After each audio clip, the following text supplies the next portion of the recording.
listeners and readers of AwardsWatch.com. This is the Awards Watch Podcast, episode 242. I'm your executive editor, Ryan McQuade. Joining me today is our editor-in-chief, Erik Anderson. Hello. What a wonderful and uneventful weekend this has been.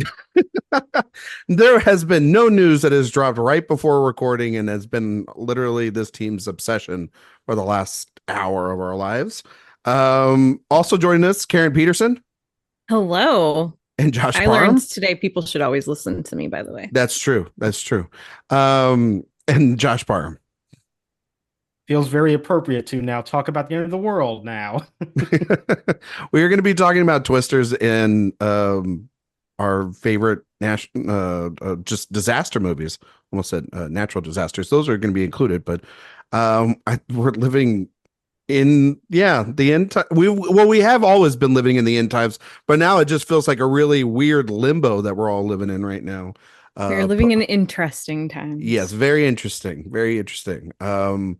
So yeah, Twisters was actually the big news of the weekend until about 45 minutes ago. And that's just behind the scenes political stuff going out. So you'll hear all of our kind of reactions about that, like maybe at another time, or just go on Twitter. But this movie made a ton of money. And this was a movie we didn't pick in the box office game. It had a 200 by million accident. Well, maybe we intentionally didn't because of the budget, and we were doing that multiplier. It was we were about to, but there was a miscommunication. Was switched that pick. Was this the one I was supposed to pick? I thought it was. Yeah, this was a different one that was anyway. Well, I thought it was Horizon. That's what I thought I was supposed to pick, and I didn't. And I'm glad. Yeah. Wait, what did you pick instead of? Trap. I think we picked. It was Trap.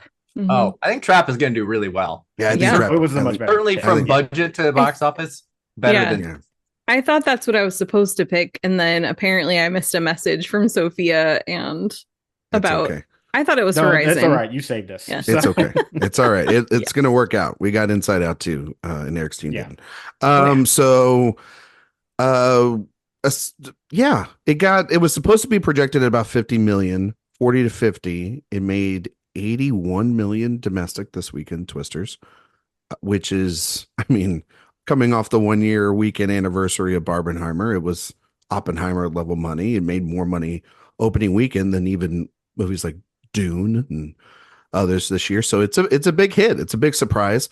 I think also too, we thought the budget was 200 million and I read that it's actually close to 150. So anywhere around there, it still could end up being it is a big surprise. It can be a big hit. A lot of people have been really liking it, but Erik, just have to say, sorry. Yeah. I was not surprised that this is a hit. I just was surprised that I didn't love it. But that's fair. And that's what I'm surprised about. Yeah. It opened last weekend internationally, and those numbers were kind of soft. So I think that's the reason why these 40 to 50 million predictions were in place. And it wasn't like blowing the doors off of pre-sales either. So it wasn't the doors off. Nice move. It wasn't a crazy prediction to say 40 to 50.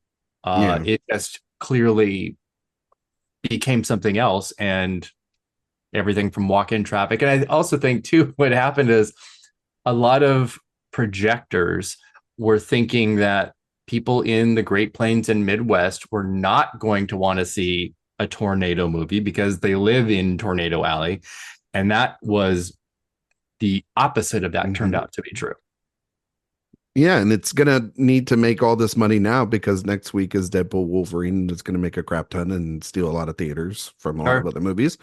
And that to me is the real question with Twisters is how will this do second weekend? I am not so sure that this is going to continue to sustain.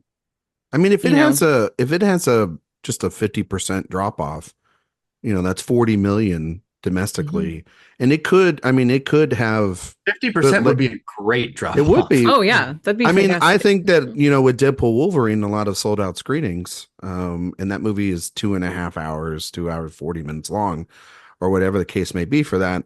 If families aren't able to get into that, they'll get in. They'll be like, oh yeah, well, let's go to Twisters. You know what I mean?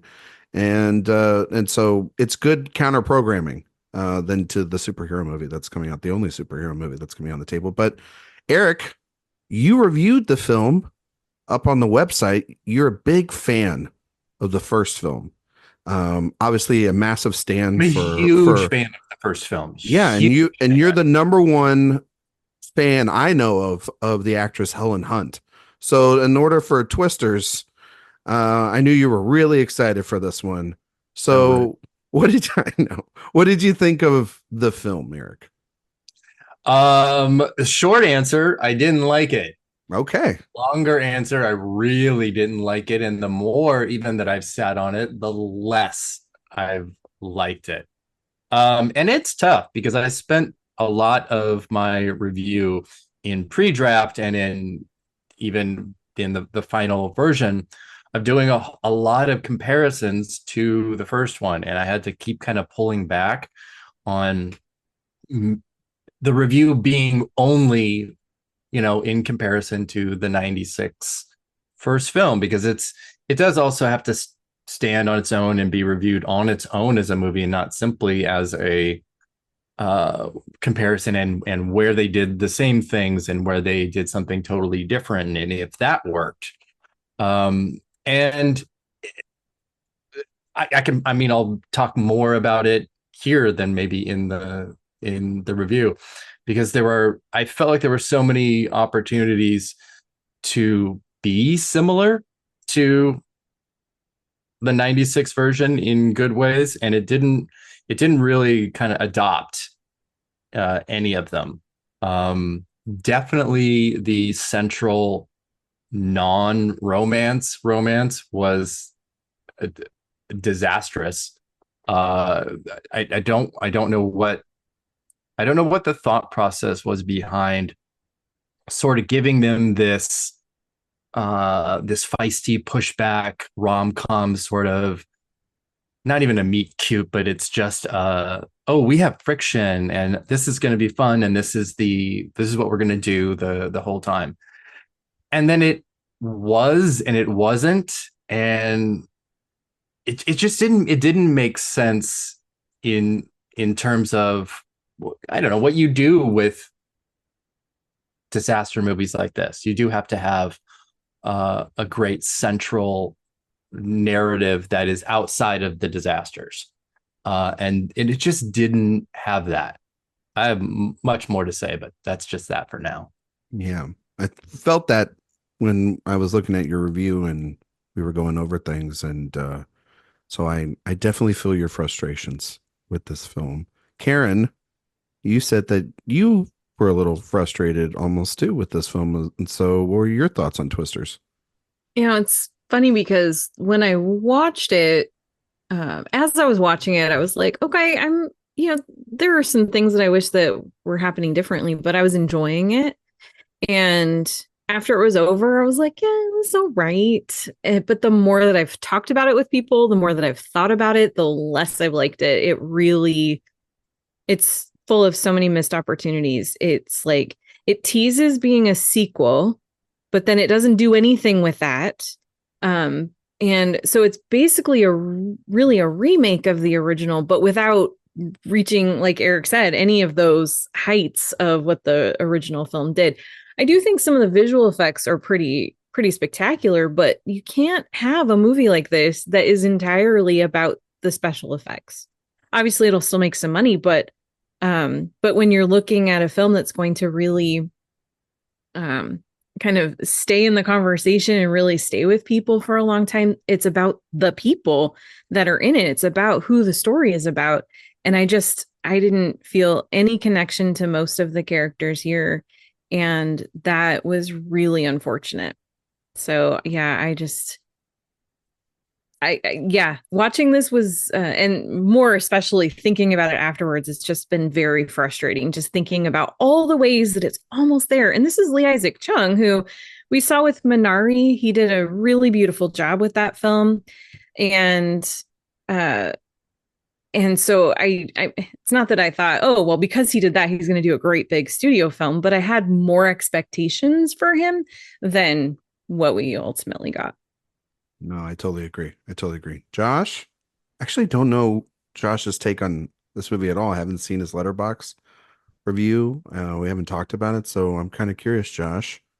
What you think of Twisters? So my feeling is essentially that I enjoyed my time with it. I definitely agree that, especially if you compare it to the original film, yeah, it's not as good. And I think it's because the original Twister is a much smarter movie than a lot of people I think give it credit for. Like, yes, it has a lot of traditional hallmarks, but I think it goes about exploring those archetypes in a very interesting way and with those dynamics of the characters that this movie does not have. It does go with a much more pedestrian foundation. And even though it is trying to recreate some of those dynamics, it is doing so in a way that is nowhere near as novel or interesting. And I totally do agree with that. But at the same time, it was a movie that I was enjoying my time as I was watching it. And for that, it managed to give me the basic entertainment value that I wanted from it. I think that these set pieces are very well done. I do like the way that Lee Isaac Chung kind of wants to create this sense of intimacy with these characters in these set pieces that you can make an argument of how well they work for you, but I did enjoy that. I thought that was a really great choice. I think that he does have a really great sense of just this part of the country just in general. I really did like that it felt like it came from somebody who has grown up in this region, and I found that I liked that a lot more than maybe some of the character work, but I still appreciated that kind of that perspective that he brought to it.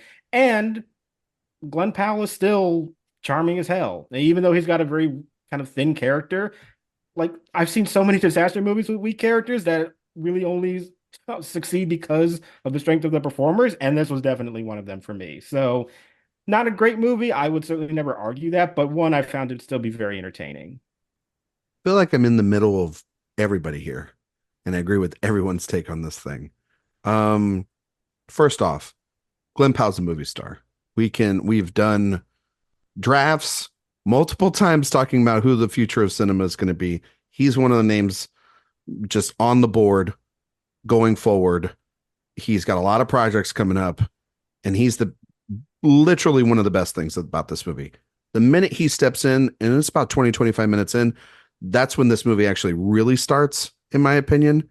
And when he's not on screen or he's not trying to help Daisy Edgar Jones a lot and then help this really bad dialogue that they have between the two of them, he's the one I think that has a lot of just natural charisma, and it's not fake, and it feels like, okay, this is the right person to cast for a role like this.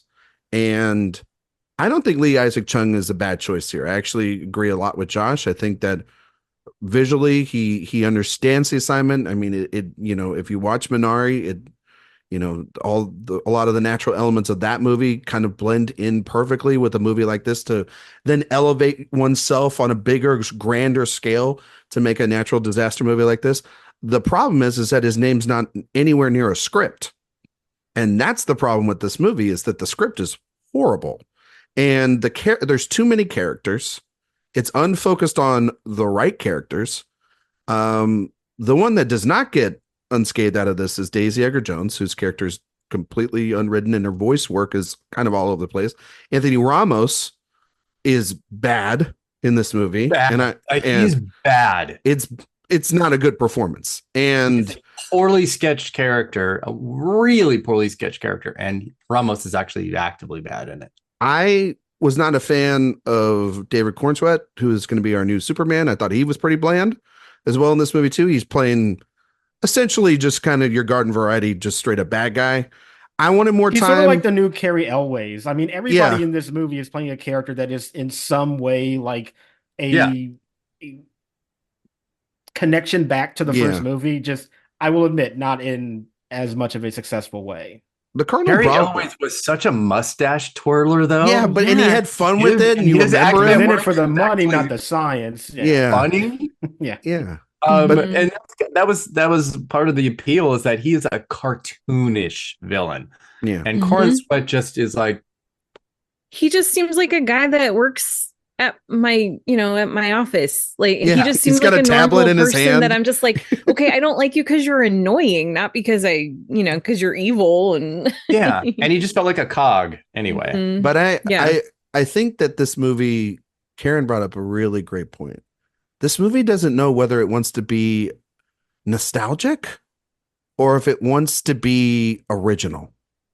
This movie, this movie story was outlined by Joseph Kosinski, who made one of the greatest, I think, examples of how to make nostalgic feel original with Top Gun Maverick a couple years ago. And that's a giant hit. And I still attest to this day that a lot of that has to do with McQuarrie and Cruise and the way that they make movies more, though, than Joseph Kosinski. I still believe that. And this is proof within the pudding because this is his story. And this went through a bunch of different directors and a bunch of different people to try to get this thing made. We're focused on the wrong people.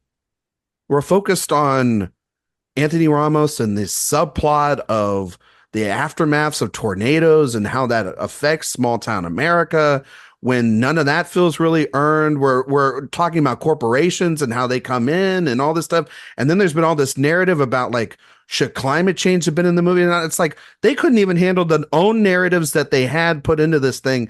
You want to add more to that? And I think that the other thing is that the thing about Twisters is there's one of the great sequences in Twisters is when Paxton and Hunt are running to that barn and that tornado is following them and it's pitch black and it's dark and they get in that barn and it's like all these tools are hanging there and they're terrified and they have to go under the bridge and kind of tie themselves down and you feel a real sense of terror. And I rewatched the film a couple of weeks ago, so I was still like on the edge of my seat, even though I know how that movie ends. All these characters have the modern problem of that they're invincible. They are the equivalent of John Wick's suit in the sequels where they're bulletproof and everything that they do is just going to bounce right off. Every tornado, every car, everything is just going to bounce right off them. They're going to be able to solve this in the next 2 minutes because the movie says so rather than logic saying so. And I don't need these movies to be personally or a cow. Yeah. I don't need the movies to be 100% logical because obviously these are ridiculous movies, but it starts becoming the problem of what a lot of modern movies are. It's like you're taking out those real elements and the real terror because Hal's car literally has drills where it can drill itself into the ground and a tornado can drive straight through it. At that point, that was so dumb, but I loved it so much. It's dumb, but it's my favorite. It takes out any tension. What I couldn't understand is how many times is Daisy Edgar Jones's character going to go through tornadoes without a burst eardrum? How did all of those windows never break in those cars? Like, what is going on here?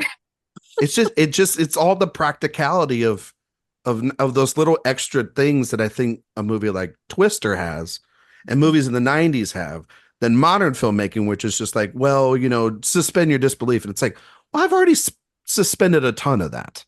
Yeah. Like, one of the things, though, too, as far as my frustration a little bit with Chung, because I don't think that he's blameless in this at all. I agree with you that maybe if he had co-written or had some part in the screenplay, maybe it could have been a little bit better. But I also think this, and I don't know if this is studio interference, I don't know what it is, but there are just a lot of things where there's a setup and then no real payoff. Like, how many times have we seen in the last several months this trailer for Twisters, and you see the one character who's like screaming, "Twins! It's twins!" Like Brandon that's a Perea's big moment. Character. Yeah, and when that happens in the movie, he screams that, and then it just goes like the momentum completely dies in that moment, and that's not the big. Scene that you're looking for. And that fault, I think, lies with Chung. And I think there are a lot of opportunities like that throughout the film where he builds to something, but then doesn't sustain that momentum.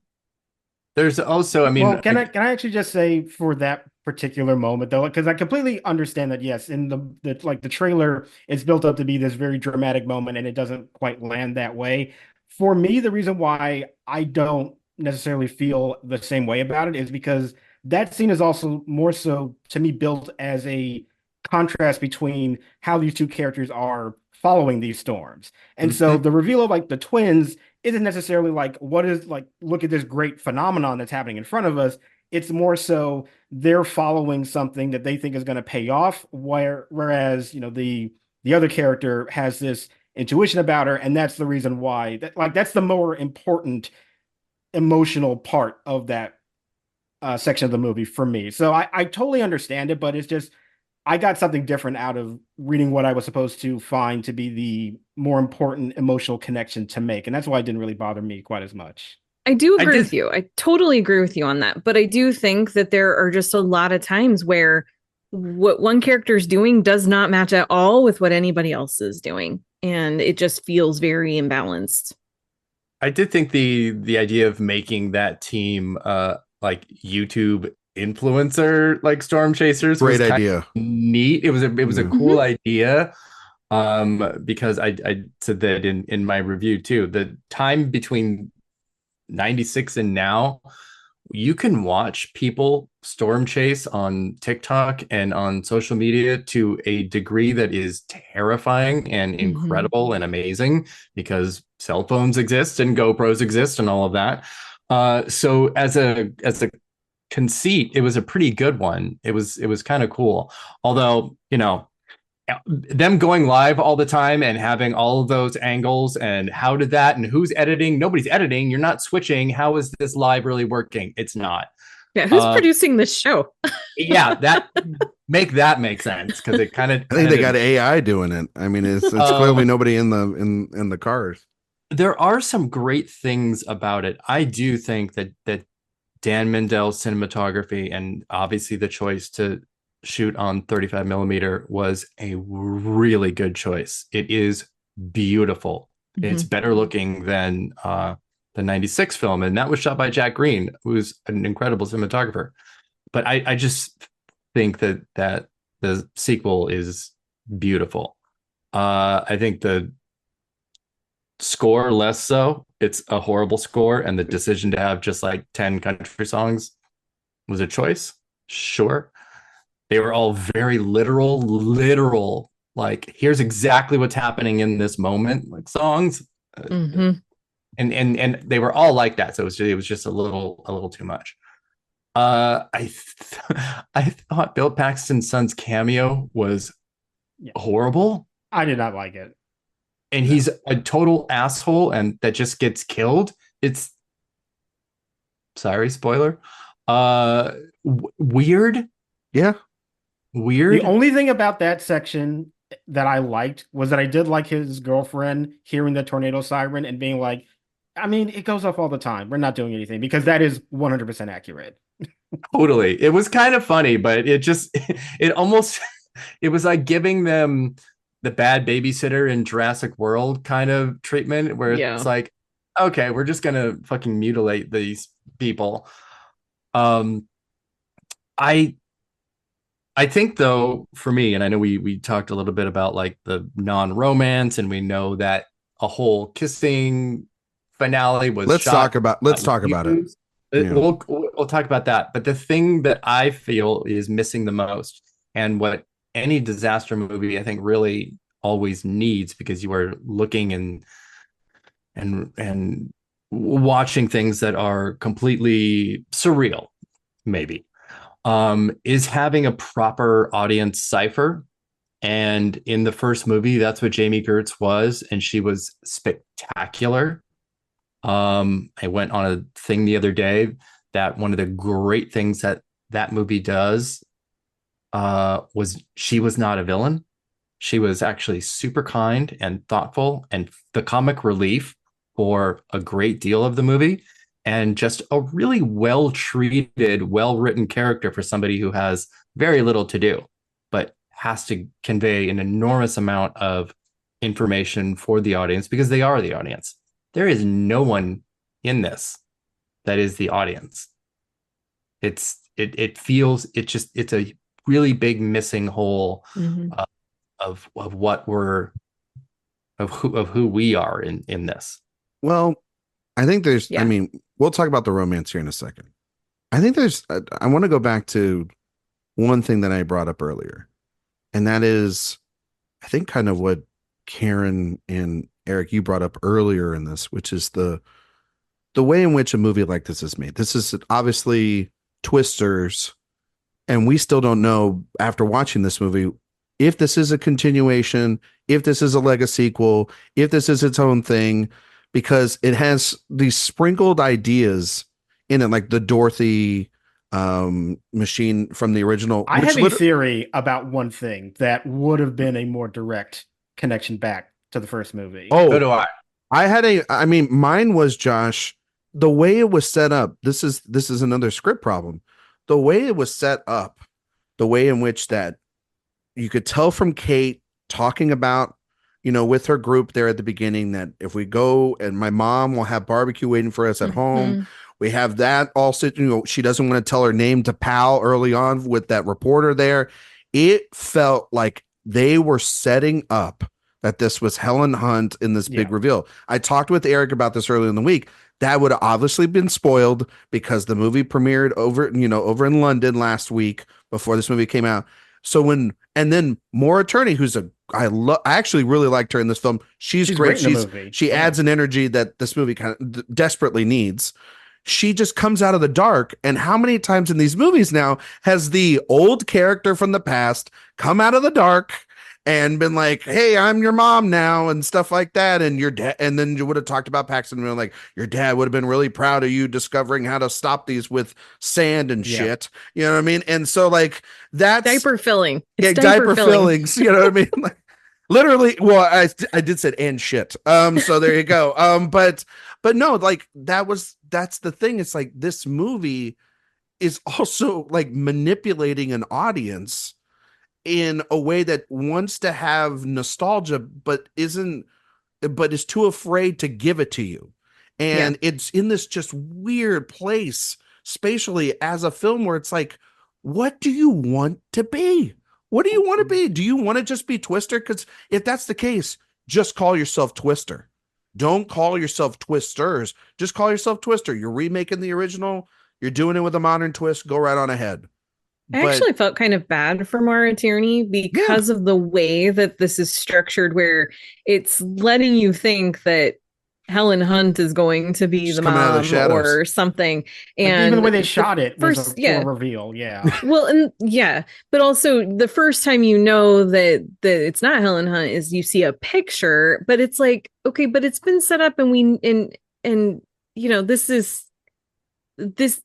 know that there's ties to the original movie. And so then when it's just Maura Tierney, and I say that with air quotes because I love her and I do think she is good. She should be in more movies because she's phenomenal. She should.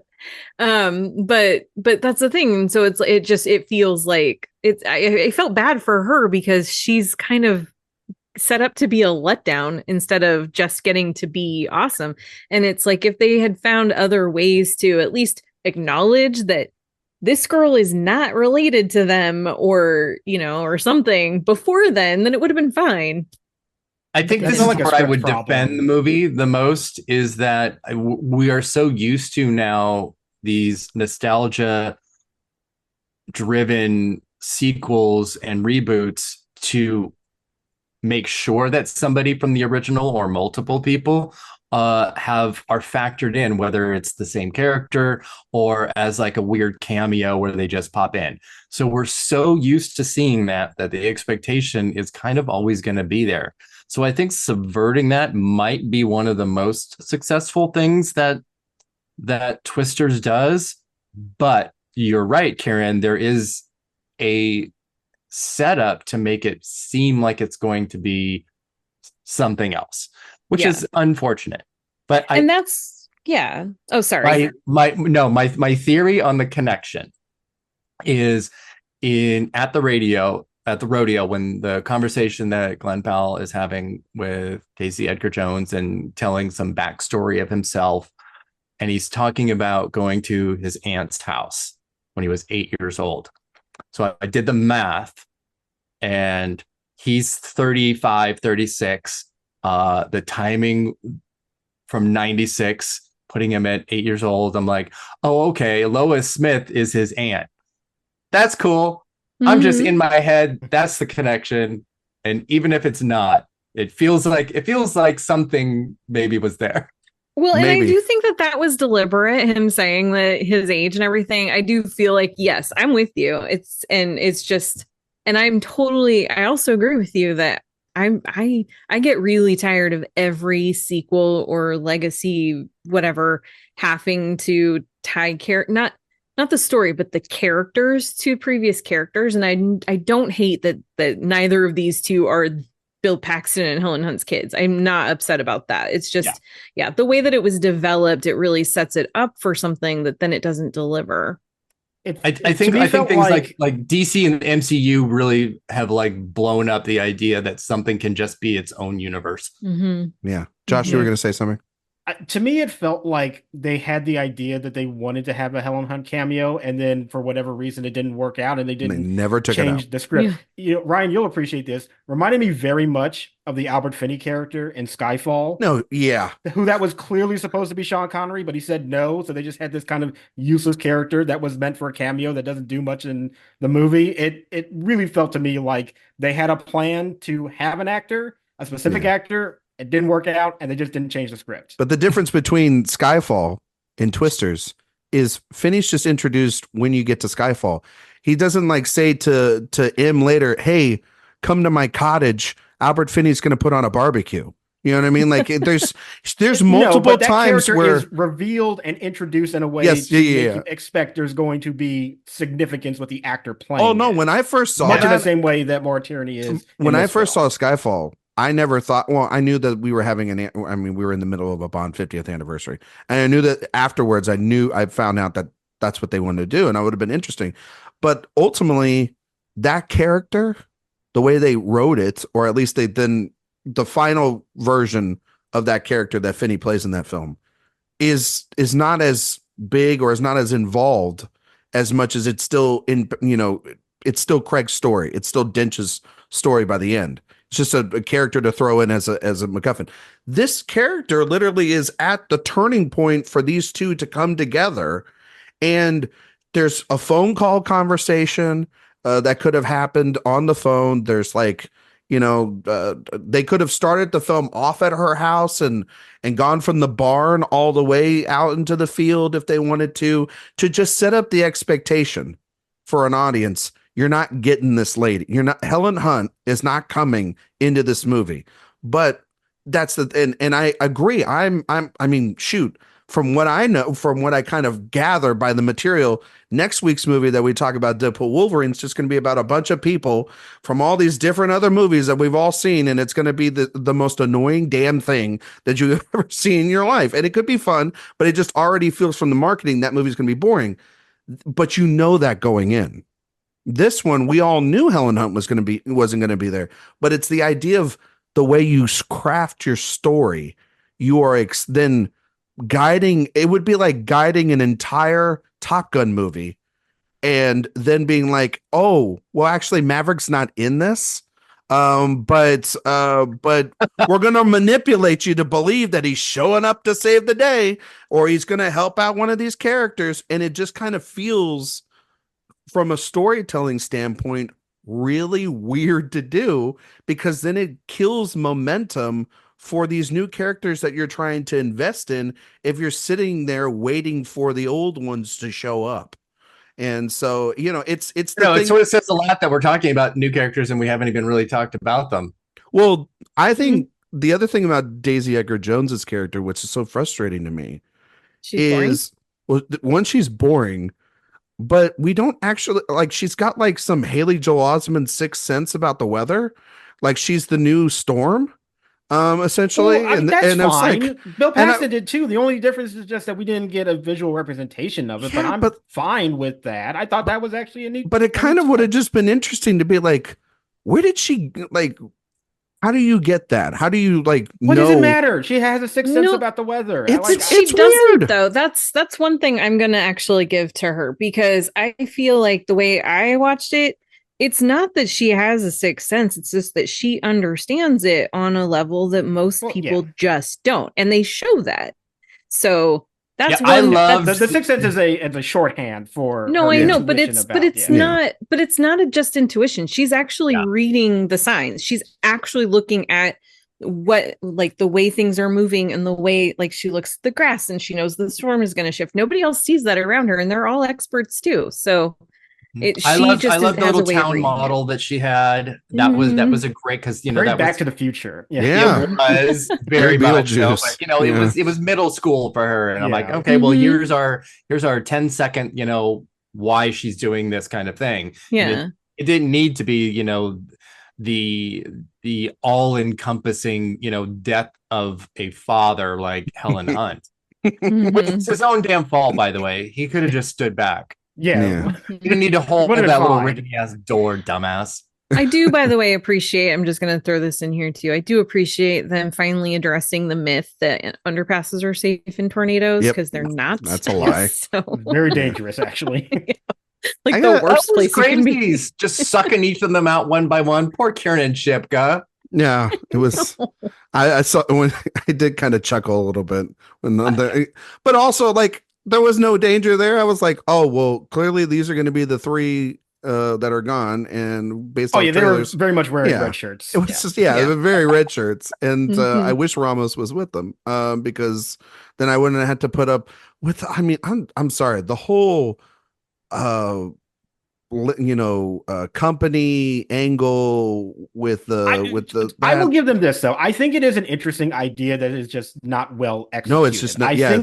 I think to bring a new conflict into the situation of predatory insurance companies, I think is an interesting idea that is just not well executed within this particular story. But I will at least give them credit to do something different that isn't just repeating another cartoonish villain. It just makes it just seems really silly, though, that this girl who is so smart, so intelligent, so like Karen's putting, like, she sees things ahead, but she can't everywhere. Yeah, and she can't see that her own friend is the damn bad guy of this movie. Like, it's stupid. Like, how do you not like do a Google search on the guy that, like, you're driving into town? No, Google doesn't exist in this movie, though. I guess so.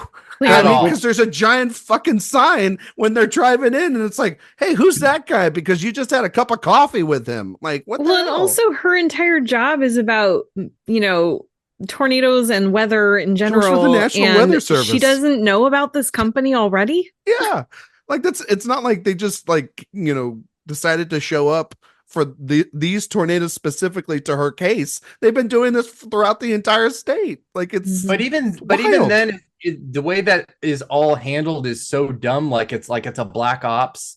Because I swear to God, every time Anthony Ramos said the military, I wanted to punch the screen. I'm like, what does that even mean? No one says that. No one in the military just says the military. I was in the Marines. I was you weren't in very the specific. Military.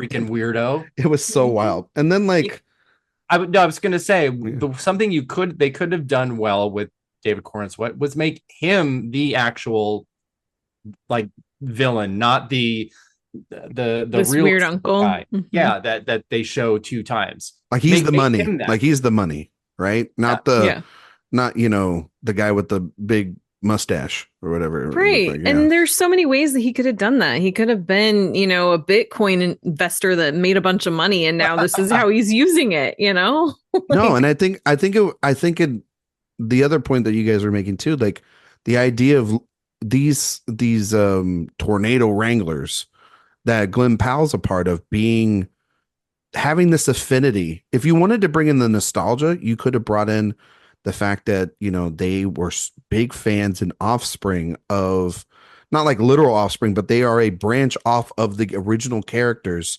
And because in that movie, it is still very niche for them to do. Now it seems like they have this massive millions of followers, and they have built off of that. And there should be, like, she should be kind of caught in the middle of all of it. Like, that the YouTubeification of all this is dangerous, and the militarization of all this is dangerous. And somewhere in the middle, the science is just lost. And then if that's where her and Powell want to meet in the middle there at the barn, they can do that. But they don't really talk about that, because there's still, again, a lack of danger in any of this. And that's what's still there inside of the decisions in Twister, is that when the bad guys don't listen to Helen Hunt and Bill Paxton, they get killed. They get swallowed up. They're Dunskies. in that movie. There's consequences to not, the natural order literally delivers a verdict. And in this movie, it doesn't really. Like, you know what I mean? Like the movie theater scene, which is an interesting idea. I loved the movie theater scene in this. It's also like, yeah, I mean, I think it was Sophia that texted me after she saw it and said, does Oklahoma really not have basements? Like they don't have anyone near town? Like that was in my review. Wasn't an employee? I'm like, no, there are basements like all throughout the Great Plains and Midwest, specifically for this. This is crazy. Yeah. So it was, but it was a really like to see the kind of, I mean, it was very on the nose, but the idea of like Frankenstein's playing, and then the whole of the wall gets ripped out, and what's playing in the movie theater in the screen is the giant tornado about to come kill them. That was kind of a really interesting idea. Visual. Yeah. I mean, it could have been the Wizard of Oz, and I'm really glad that it wasn't. Oh God! Yeah. They did the Wizard of Oz thing. I'm sure they thought about it. Yeah, them setting up the scanners, which I'd also had a question about, because like tornadoes move. I don't know how effective your scanners are going to be. And it has to be within 300 meters. Like, yeah, you're going to get swallowed up in that damn thing. Like it's, and of course the one that she was in was the Cowardly Lion. Yeah, and of course, because she couldn't do it. You know what I mean? Yeah, exactly. Oh, okay, but see that is the one major connection to the first film, because the device that they have is the Dorothy 5. Yeah, right. There you go. And it is old and beat up and clearly from 96. Yeah. Mm-hmm. But again, it's just there. Yeah. There's no reason for that machine. That's just like the DeLorean showing up. If you made a Back to the Future movie and be like Marty McFly, Doc Brown, nobody here? Okay, cool. Mm-hmm. Yeah, fine. Sure. They just stumbled upon this car. You guys want to talk about the kiss? And then but I want to talk about that Glenn Powell and Brandon Perea was the real romance in the movie. They are the real romance, because they were. Well, they will always be the real romance to me. Well, I mean, they were the ones that had real chemistry. Like when there's the point in the movie when Powell's been with Daisy Edgar Jones forever. It's actually one of my favorite moments. When he's like, movie. When he's pouting that he's not been with them, he's like, "You want me to fire rockets for you, baby? You want Daddy to fire some rockets for you?" And I'm like, oh shit, this is hot. Like, why haven't we been focused on this? Like, this is a hell of a dynamic. That ain't friendship. That's something else. You know that got me. I was like, here's my movie. Here's the movie. Mm-hmm. Yeah.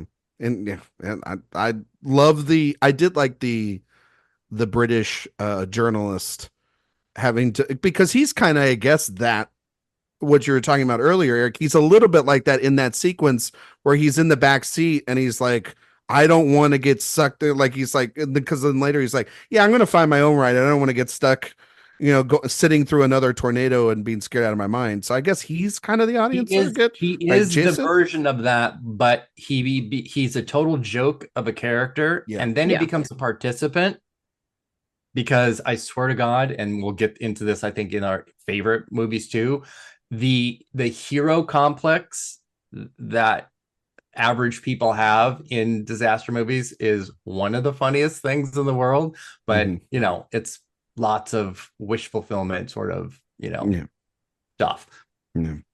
So because he goes from like Civil War, where he's just taking a picture of it, to like, I'm gonna be the story. I don't know, I feel like Civil War, since we reviewed it's become pretty topical. It's been pretty real. Maybe it's still not a good movie, but and then there's the big controversy, obviously, about the kiss that's that was taken out, but yet we have behind the scenes footage from somebody shooting it on their iPhone or whatever, and the justifications have been 7 different reasons on that. I mean, it goes back to then also supposedly the goal of the movie, which is about Kate's journey, which really by the end of that movie, it feels like a group's journey, if not at least Powell and Edgar Jones's journey, especially since like we spent a lot of that time in that barn of them coming up together with that. I thought it was like, I was kind of expecting it at that point, because the whole turning point of her getting back into this world is through her connection with him. And there is a lot of the lines of like Powell saying like, to the reporter, like, this is her story. And it's so on the nose, like, she's the real story and don't follow me and da da da da. But then like he's literally doing the trope of like, go get the girl because you never know when he's going to get her back. Her best friend approves of it, all that stuff. And then the tornado goes off, and it's so weird to shoot. I know that most films shoot and don't shoot that. But the other thing about Twister is that there is a romance behind that central film. Well, but that romance also is well established before that movie really starts too. Like this, once again, this is going with a much more kind of traditional enemies to lovers kind of, framework with that. Whereas in Twister, you're dealing with people that were already in a relationship, they're falling out and falling back into it. It's a little bit of a different dynamic, much more interesting one than the one we get here.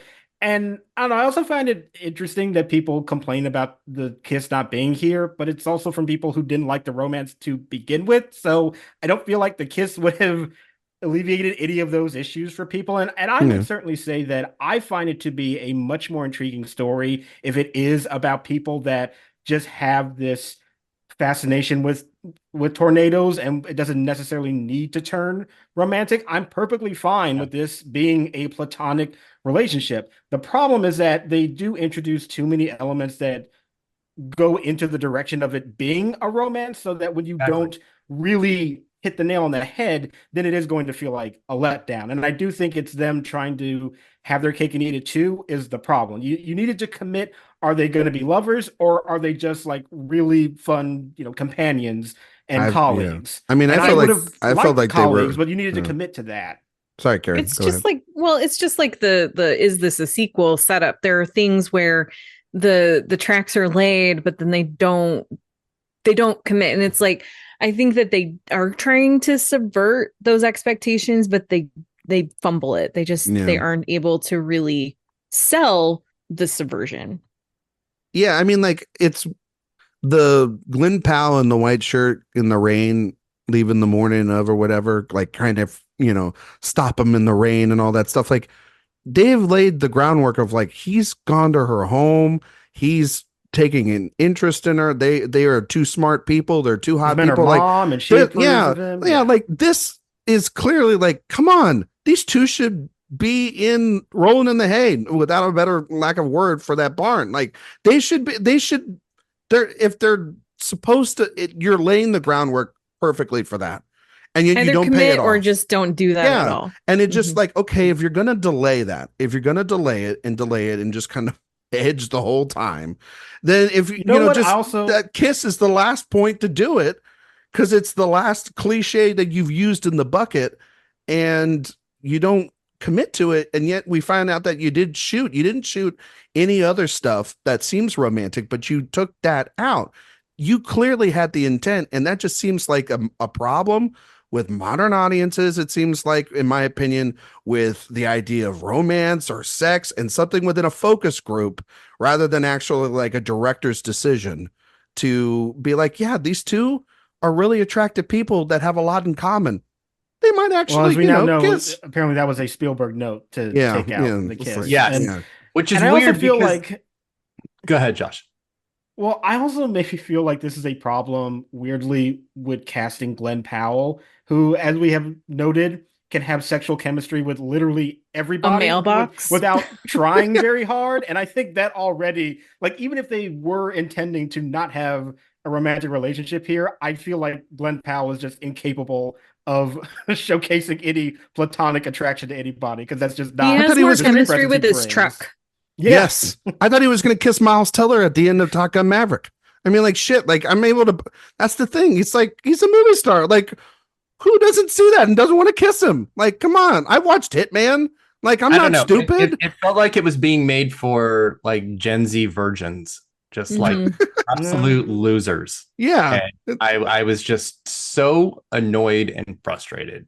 I was just like, no, there are tenets of certain movies, and it's okay to have them. It's okay to be cliched, because I mean, this movie is not by any means stepping outside and being like really well written and super brave in its storytelling. So no, know your limitations of the genre that you're in and do a really good job at it. And one of them is having a central romance. It is a focus point. It is a propulsion that takes us to the end. And it's just a big pussy.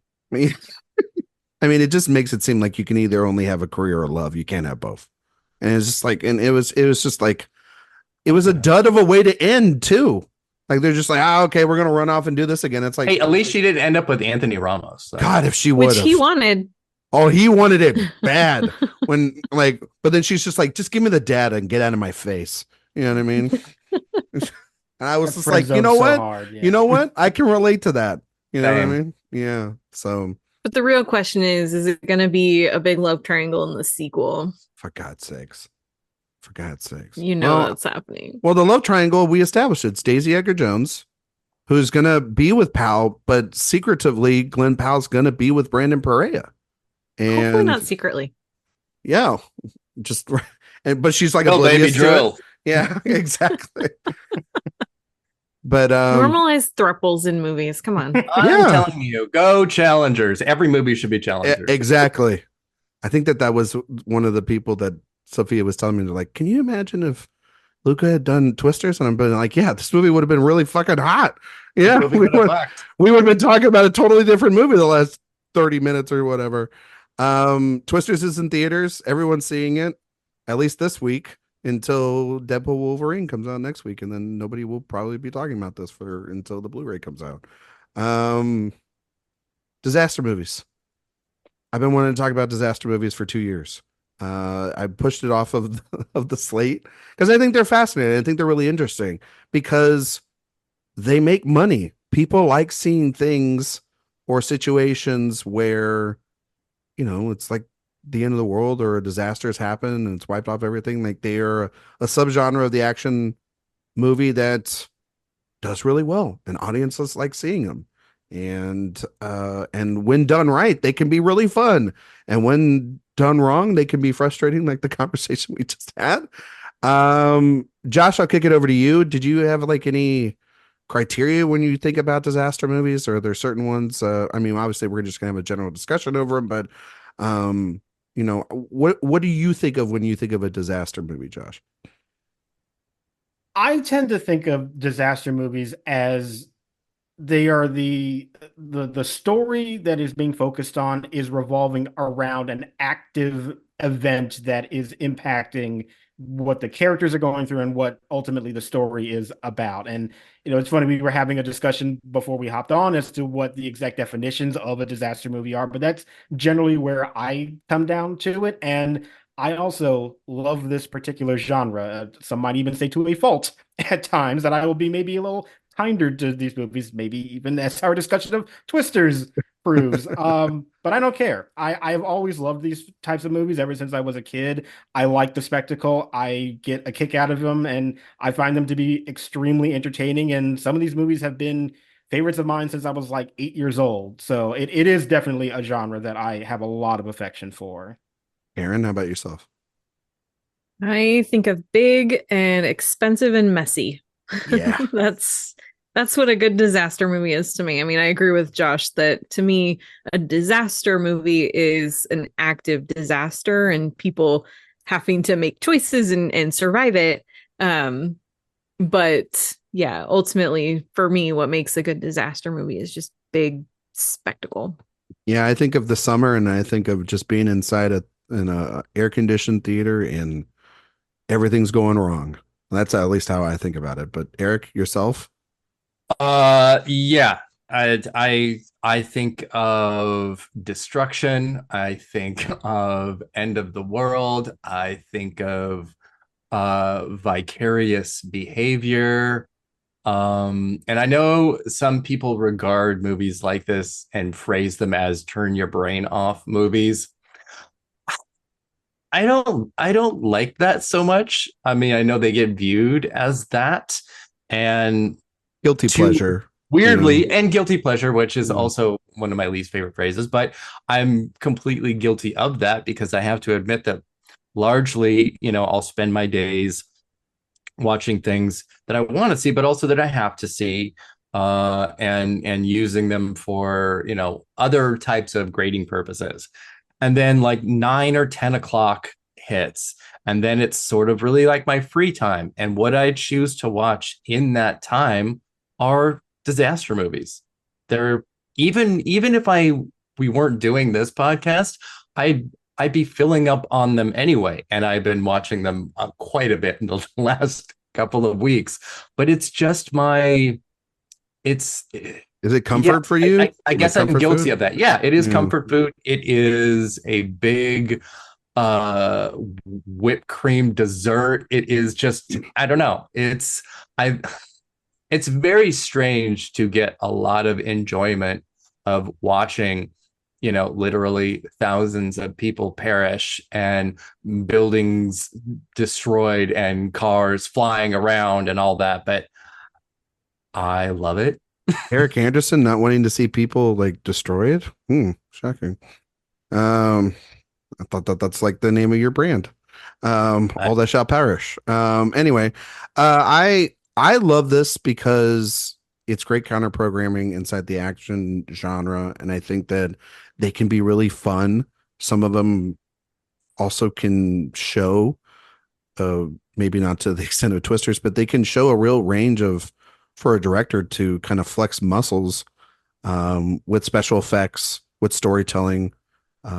If you can establish great characters and memorable characters and moments in here, I think that's great. I think there's also, like, as much as it's an action genre, there's something quite terrifying about a disaster movie. And because the ones that are done effectively, no matter how grand they are, they can be on a kind of a level where there's maybe a small chance that this happens.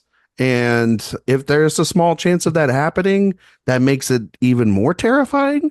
Obviously, though, third acts of most of these movies, the logic kind of goes out the window, and that's where it goes back to what you're saying, Eric, to sort of turn your brain off. But like, that's okay. You know what I mean? Like, that's okay for some movies. Like, some movies are just supposed to be fun, but it doesn't take away from the overall enjoyment of it. And so I just don't like it doesn't have to be Citizen Kane kind of arguments. I hate those kind of things. Well, not every movie. Well, no movie is Citizen Kane. Just, every movie is on its own rules.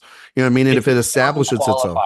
Yeah. I mean, like, if your movie establishes yourself to be this crazy rule-based, just over the top, disaster epic, then by all means, like, I actually would prefer if you just dive straight in and just be unabashedly yourself rather than trying to be super, smart and intelligent when you're actually just a really dumb action movie. And that's okay. That's okay being that, you know what I mean? So, who wants to go first? Who wants to mention a title first? I can go first. Okay, Josh. Because I want to mention my favorite movie within this particular subgenre. And that's The Poseidon Adventure. Oh, that's a good one. I love this movie. And it's another one that I watched when I was very young. I remember it making a big impression on me because it was one of the first times that I remember seeing a movie where, like, major characters could die. And as a kid, that was like so radical to me. It's like, oh, I did not expect this person I've been following throughout this whole movie to just suddenly die. And it felt kind of radical to watch. But I think it is one of the best examples of putting on this really great spectacle. And I mean, the set design in this movie is also just incredible because they have to design this ship and then turn it upside down and do it in a practical way that you can still film on it. And that's amazing. And then you got these characters who, yes, they kind of are cookie cutter to an extent, but I think that's pretty common in this genre. So it's fine. I kind of like it just for the tropes, but they're also played by really great actors, all of them. And I like that they all give a unique impact on you despite their despite how many there are and how easy it could be to just lose track of them. I find that every single one of them has something that makes them memorable, and I really love that about the film. And it has always been a favorite of mine, and I absolutely, top to down, just love The Poseidon Adventure. I remember seeing that one when I was young, and I just thought that movie was so much fun. It's just Gene so Hackman, cool also too. great. Yeah. It looks amazing. It's scary. Like, I honestly have been afraid of boats for a lot of my life. And part of it is because of the Poseidon Adventure. I go on them, but I'm scared. I was going to say, scared to go on one? I've never been on a cruise. Oh, I will never go on a cruise. I just hear way too. Here's the thing. Everyone always, like, I always read the stories about people online and they're like, I got stuck on a cruise and it was a nightmare. But then, like, everybody that I know that goes on cruise, they have a great time. And it's like this weird thing of like, should I go on one? Will then I be the outlier in my group that's been on the terrible cruise? Like, I am not willing to be stranded on a shit bucket on the ocean. Absolutely not. I would rather have it turn over like the Poseidon Adventure. Absolutely not. That's fair. I would love to see you swim in that ocean, Erik. All right, who's next? Well, if we're gonna go with 70s disaster movies, I have one too that I'd like to say, and that is The Towering Inferno from 1974. What a movie! Oh, what a movie. What a cast. I mean, they have Steve McQueen and Paul Newman in the same movie, and William Holden and Faye Dunaway and Fred Astaire and Robert Wagner, and I can't even remember who OJ's in it too, but we don't need to talk about him. But it's such a great idea, and it's somehow still relevant today because we have all these ideas of how to make work and home like close. And now that remote work is a big, popular idea and everything, but this building where people can basically live their entire lives and work and never have to leave, but as soon as it's ready to go, it's on fire because of people trying to save some money. and then just try, like, you have the people that are in this building that are trapped trying to get out in different stories. You got the wealthier people, you've got the less, the less affluent, and then you have the folks on the ground trying to figure out how to rescue them. There's just it's a big movie, and it blends so many different perspectives really, really well. I love that movie. It's a great action movie. Yeah, honestly. and I mean, we can't even talk about this genre without these movies, because this is honestly these two are so influential. The King. This is the decade that established them, and counter to what a lot of later disaster movies did.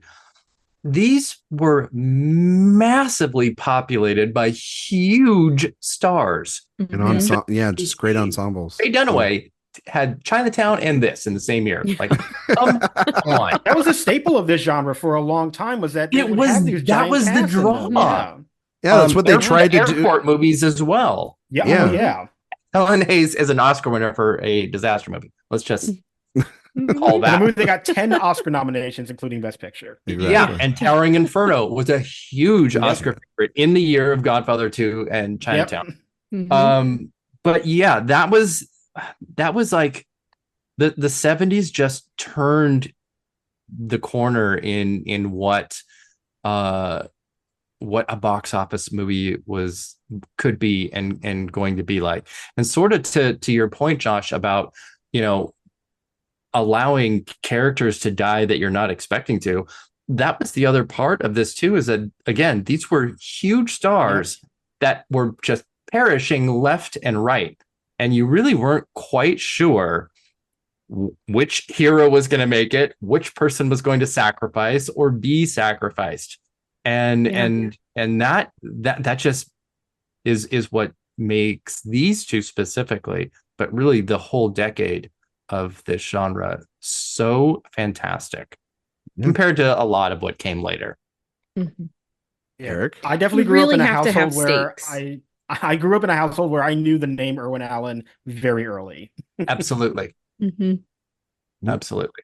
Yeah. Erik? So it will probably come as a shock to nobody. Oh, I know what you're picking. One of my absolute favorites in this genre is The Day After Tomorrow. Damn it, that was the one I was going to pick next. It's Emmerich's best movie, in my opinion. It is Emmerich's best movie. I absolutely agree. Although 2012 is fun. So much fun. I did so much fun. And this is fantastic. I rewatched this the night before last. But I put it on at least a couple times a year.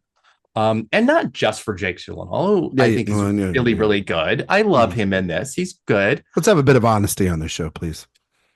But this was 2004. And the entire narrative of this is actually climate change when it was still called global warming. And also messes with the idea of how terrible branding of something can torpedo it really, really easily. And the branding of global warming when we were having ice ages in this movie, and that the leadership was like, why is it called global warming if everything is cold and there's snowstorms in India?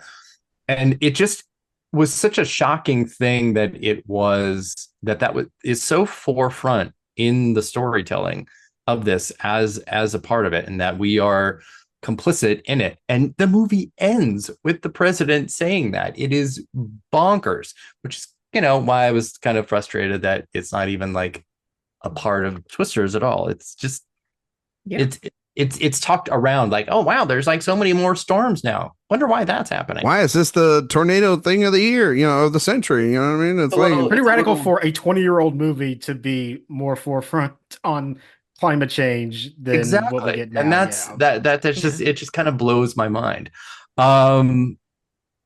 We get a really fantastic shirtless shot of Dennis Quaid in this, although he is a horrible person before he went cuckoo. But we're only looking at 2004, pretending that nothing else has happened. You're not excited for Reagan, Erik? Oh my God. What? Be excited for the substance, though. I was going to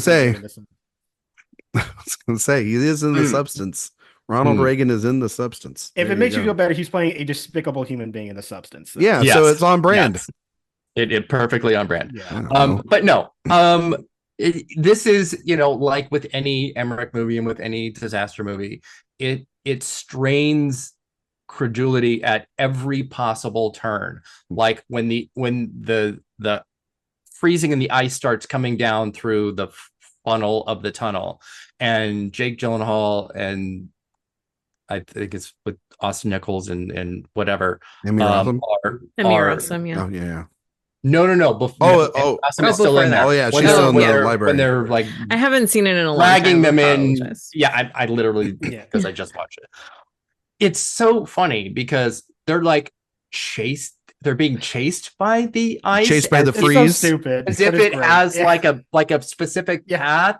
And then it stops at a door, and I'm just like, what are we doing here? I mean, it's like Batman and Robin level of like freeze, you know what I mean? Where it's like it's so stupid. It's like that. Oh my God. But it's awesome. But I don't care because just keep throwing books into that fire to stop it. Like, come on, what are we doing here? And that's like a whole the Bible, because now the atheist has come around to appreciating it. Yeah. Exactly. Sheila McCarthy's like, you're not gonna burn it. Love you, McCarthy. You can't burn books. That's knowledge, and it's like, well, it ain't gonna be around here, when we're all popsicles. Oh, it's a fun movie. Yeah, it is so much fun. I love it so much. And Jake Gyllenhaal. So I remember it's before the pandemic. It was the last time I had been to a drive-in theater, and I saw the double bill of iRobot and The Day After Tomorrow. And everybody in the car was already kind of like already half asleep, or they were, and I was glued because this was the second film playing because it had already been out like a week, and I was glued to the just in my car. I was just pushing for. I was like, what is going to happen next? And it's just so much fun. And yeah, I mean, Emmerich it's kind of like the modern person to go to for disaster movies. He's always just been making these movies. I mean, it was kind of perfect when that 2012 movie was announced that he was going to do it, because it's like, of course he's going to make that movie, and that movie's wild within its own right. But I mean, it's like 10,000 pounds of cheese, but it's fine. That's exactly but that's what like I want that's like on his card. You know what I mean? Yeah. It's like, I am going to provide you all of this cheese, and you're just going to have to eat it. And cheese is never a bad thing. So I love the film, and yeah, Jake's great, and that Entertainment Weekly spread was very formative, and that's all I need to say about that. The So, scene where he comes out of the water and has to strip and hug Emmy Rossum, and Erik put that on slow motion. I was just going to talk about that. Was that on 4K for you? I'm still upset to this day about this. But this was a weird thing too, because this is where Jake Gyllenhaal and Austin Nichols met and became very good friends, and then he did Brokeback the next year, and all kinds of rumors were flying around. There you go.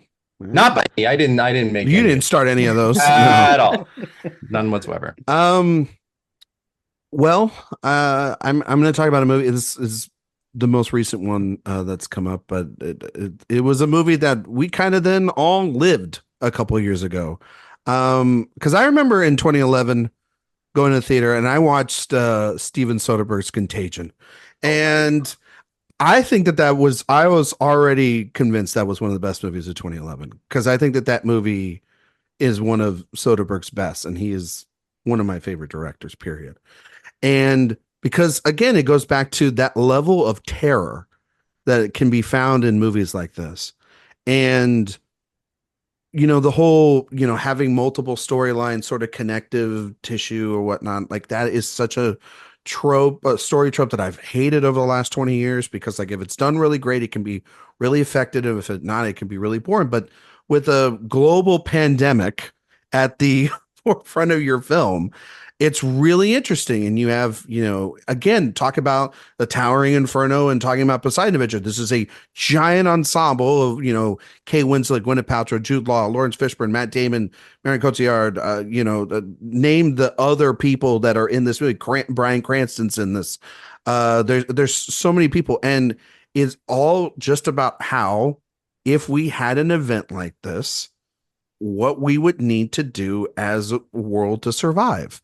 And it obviously went big on streaming and on Apple downloads and everything in 2020, because we started with the COVID-19 living through a version of this. And it's terrifying and it's brilliant. And I mean, I think this is one of Jude Law's best performances, because he's playing this sort of journalist that has his own remedies, whether you wanted to believe it or not. And he becomes an internet sensation out of it. And then you have Fishburne, who's the head of the CDC, trying to work with the government to try to fix this. And you have Kate Winslet, who working for him and is in the field. And then you just have it at the real smallest level, which is Matt Damon with his daughter, who his wife, Gwyneth Paltrow, is patient one, you know what I mean? For all this. And I think that it's, again, terrifying. It's still relevant. And it's, one of the best. So, I mean, Soderbergh has made a ton of great movies over the last 20 years. This is one of his best. And there's maybe another film in 2011 I'll talk about later, but, it's one that I know we talk about relevant, and, that's aged well, because of Day After Tomorrow, weirdly enough, has aged well, and other films are afraid to do this, but like, this is, this laid the groundwork for what we should have all looked at and saw was the problem. And there's the whole vaccine lottery. At least we didn't have to have stuff like that, but that is, the level of detail of research to this movie is kind of extraordinary. So Contagion. I love Contagion. And it's Soderbergh did really the first time since the 70s is amass this incredible cast and be so willing to kill its Oscar winners for the purpose of the story. And it's and just ruthlessly. And it also is not too surprising that Gwyneth Paltrow would be at the center of a worldwide disaster. But I do also want to give a shout out. My favorite performance in the film is Jennifer Ely, who's like the research scientist working alongside Lawrence Fishburne. She's incredible in that movie. And she's great.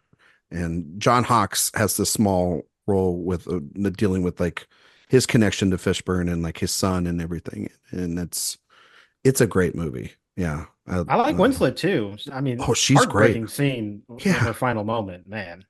But like her explaining, like, what is it? The Argonaut sort of, structure and like Yeah. having to explain that out. And it can feel like that dialogue can feel very expository, but like for all of us, it actually, if you watched it in 2020 and I showed it and I watched it with my wife and and I was like, this is kind of a great way for people to explain, maybe even better than our news, which is terrifying, what's going on and social distancing and how the world essentially shuts down. And it's a lot darker version in the film, but it still doesn't erase the realities of COVID-19, even still to this day. So Contagion, great movie. Josh, do you have another one? Oh yeah, I have so many. Okay. So many. The other one that I would also really though want to mention is a film that nobody really talks about, and I understand because it did come out in 2020 and people just weren't paying attention. But it's a movie called Greenland. Oh, And on the surface, I Mhm. understand because it's a Gerard Butler movie, and who wants to? I mean, 2020 has already been so traumatic. Why do you want to subject yourself to that again? I understand, wasn't it like but Geostorm came out like a couple of years before? Isn't he in that one yeah, too? no, Geostorm is bad. Okay. Geostorm is Yeah. terrible. I don't like that movie. There's not enough Geostorm in it. That's the problem. He's No, in but like Greenland all is those low rent yeah, to video yeah. movies, and he's And I cornered that understand that's why market. people probably avoided it. But I think what Greenland does really, really well is that it takes the premise of a traditional disaster movie, but it really gives you a very grounded perspective of what it would be like to actually navigate this process. And I feel like it also shows that in a very smart and intelligent way. Like there's a moment when the Butler character, he's like part of the government, and everybody who's in the government gets a message about how, you got to meet at this one place for safety. And they literally showed him picking up his phone, receiving a text saying, "You're going to get a call." And like even that very simple thing was like, yeah, because nobody picks up their phone anymore to for an emergency. They even figured that out. And the ways that they go through this evacuation process and how there's like hiccups with the people who aren't allowed there and how that causes chaos. Like I found all of that to be executed in this very smart way and in a way that I hadn't really seen before. Because usually we get a very top down, like from the government officials and policies that are in action. And this was all just how are regular people kind of navigating this disaster. And I found it to be so riveting to explore that in a very intriguing way that was pretty unique to that film, as well as giving you all of the traditional spectacle that you normally would associate with the genre. So, as I said, a movie that not a lot of people talk about because it's pretty much forgotten, but I think it is a great example in this genre and one that's pretty unique to it as well. Yeah, I meant to watch this for the show, and I just didn't get the time to. I've been dying to see it. Actually, it's on the long list of things over the last 5 years because I was exactly like what you're saying there, Josh. I was one of those people like, oh man, they're just really dumping the Gerard Butler movies to make us have something to watch in 2020. And then I heard it was really good, and I just never got around to watching it. So I haven't seen it. I don't know if Karen, you or Erik have seen it, but yeah, I've heard Yeah, it's nothing but good. great things. Yeah. I know it Yeah, looks like a it Red is. Box movie, but it's really good. I mean, it's I think exactly what Josh just said. I think it does a lot of things right as far as the sociology of being in a disaster like that. I think it really hits those moments very well. And Butler's surprisingly not bad in it either. So Was there any singing? Did he do any Phantom of the No. Opera thing? Okay, well, no.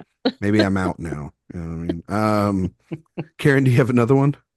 I do. I know I said I like big, messy, expensive ones, but this one is a little bit of a quieter, more intimate disaster movie, and that is Sunshine from 2007, Danny Boyle, where it's sort of a twofold disaster movie because the whole reason they're out in space in the first place is because the Earth is freezing, and there's this crew on a mission to go basically jumpstart the sun. And but then and it turns out they're the second crew that's been sent. The first one was lost. Nobody knew what happened to them. They pick up a distress call. And when they decide to go try to find out what happened to the other folks, then they suffer their own disaster. And so it just leads to this cascading, set of catastrophes. And it's a very small cast. You've got Cillian Murphy, Chris Evans, Michelle Yeoh, Rose Byrne.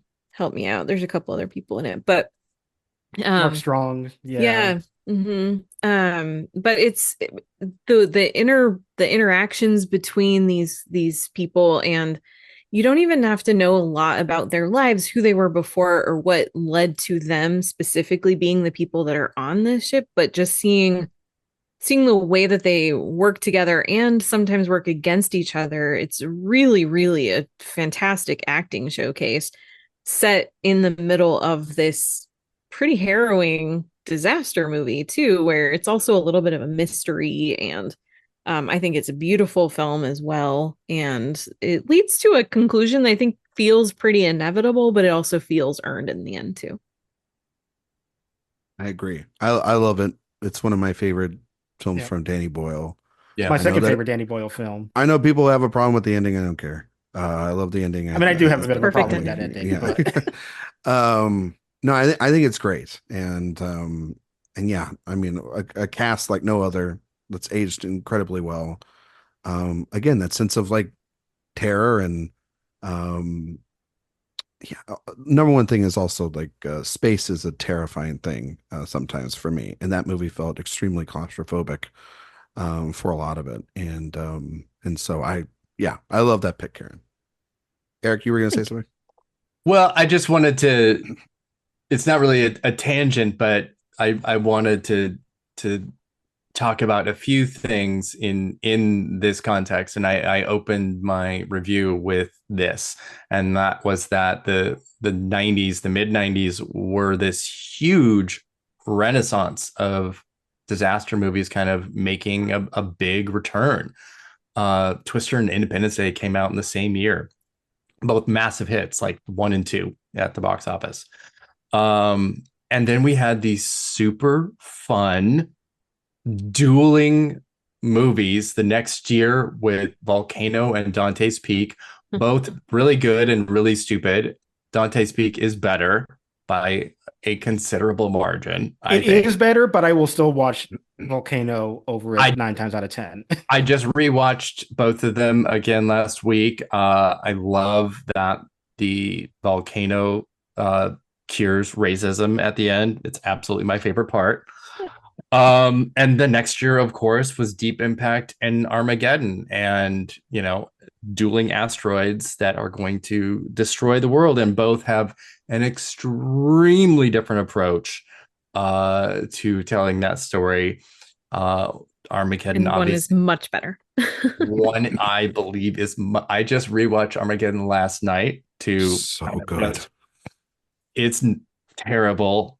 It's a bad movie. It's a bad movie. I love Deep Impact. I love Deep Impact in a way that just doesn't even feel natural.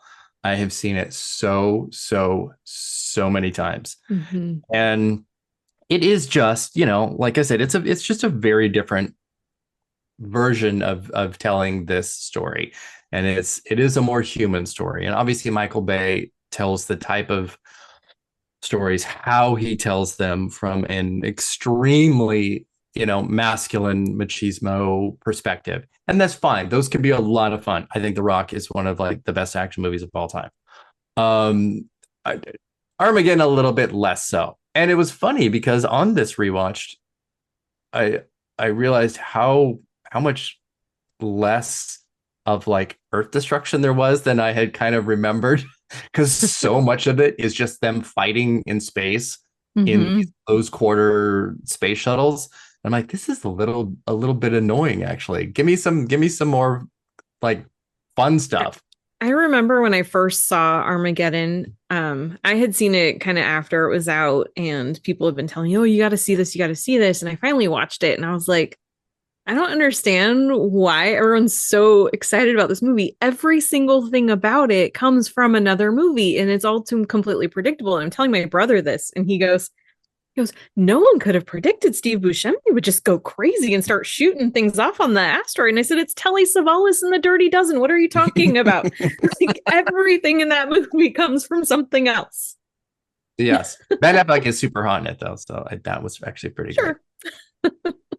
But something that is really interesting from this period is that, you know, you're watching, and certainly with this, you know, there's little meteors blasting their way through New York City, and, you know, a shot of the Twin Towers, which with part of it, you know, knocked out, which we know what happens now when that happens.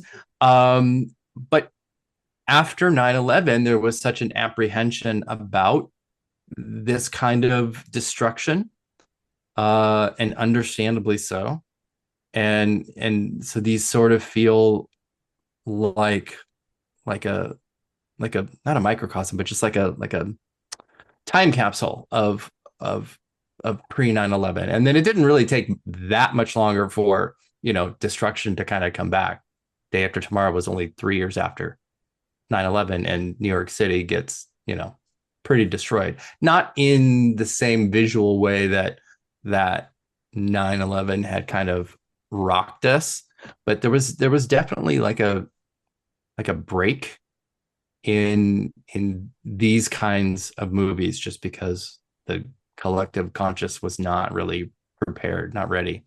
Well, and it's changed. We do see destruction of cities now, but it tends to be in superhero movies where the city's almost just kind of there as a backdrop and nobody really thinks about the human cause. And so I'm actually really tired of the way that it's handled nowadays, because of the fact that, because of 9/11, honestly, because I know what a real disaster in New York City looks like now. And when it's done in terms of a disaster film, it can be very effective even now. But when it's just used as like, let's just show you how many buildings we can knock over and windows we can destroy, it's not, I don't know. It just, it doesn't feel, it just, I don't know what I'm trying to say, but I don't like it.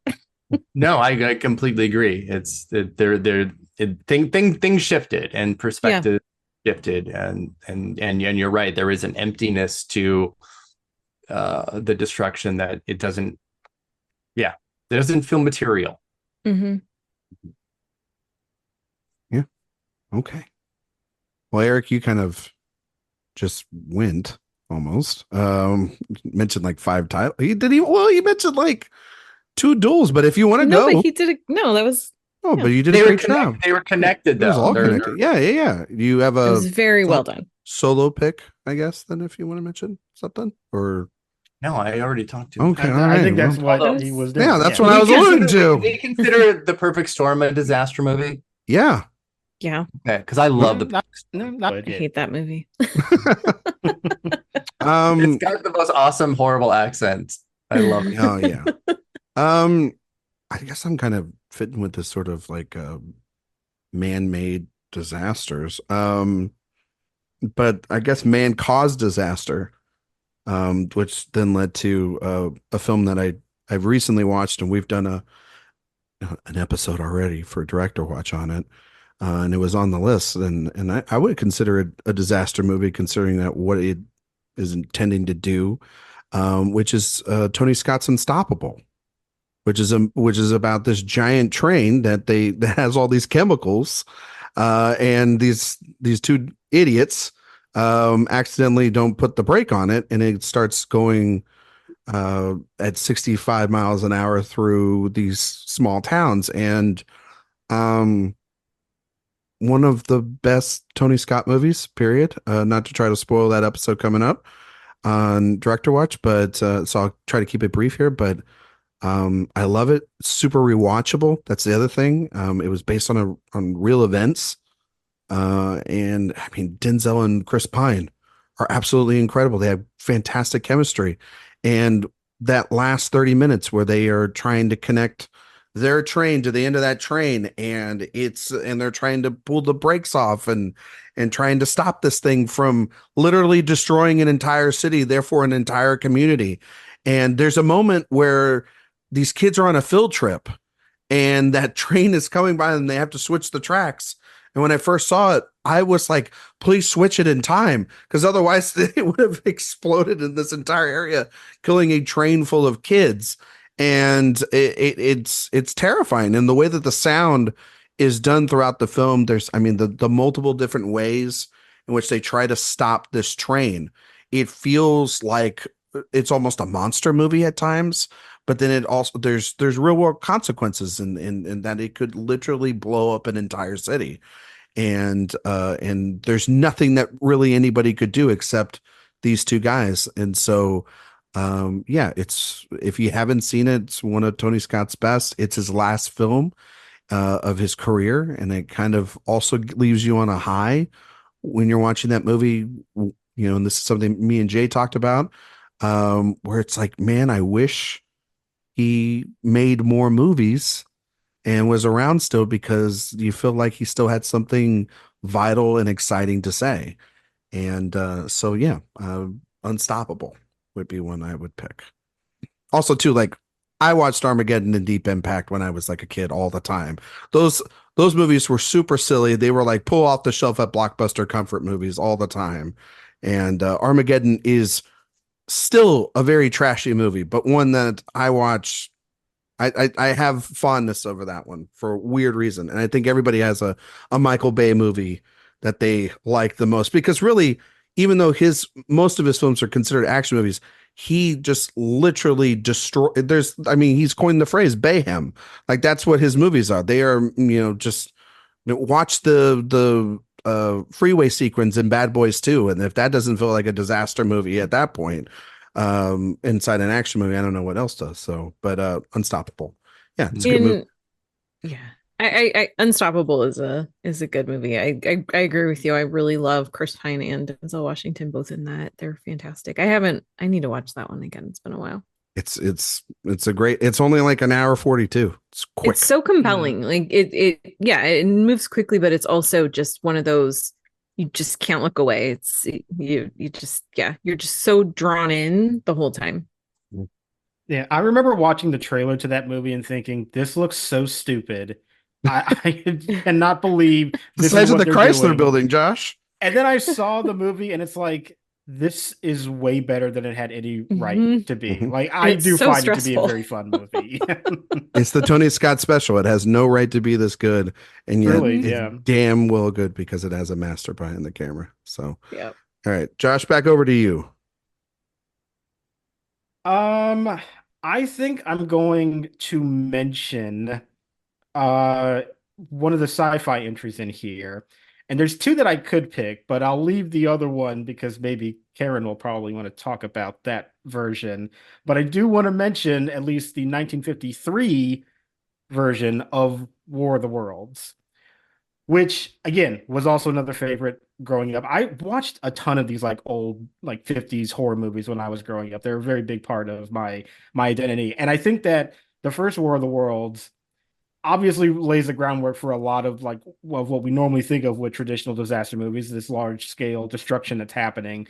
But the way that it eases into this destruction with, again, this kind of intimate perspective of characters who just happen on this meteorite that's fallen and they don't know what's going on. And then you slowly get the information of the aliens coming out and the destruction they're causing and how kind of visceral actually it is in some instances. Like the very first attack on the people that meet the aliens is like really built up in this very dreadful way, and it's very impactful even from the 50s. And there's a lot of set pieces that are like that I would even call like kind of scary for, a movie that's like 70 years old. And I think for the effects work too, it's Oscar-winning effects from the 50s. And we talked about Irwin Allen. George Powell was another really big staple in at least like the science fiction realm of big spectacle like that. And so I've always really enjoyed his movies too. And this is like the best thing that he's done. I think it's just really, really well done. Great characters,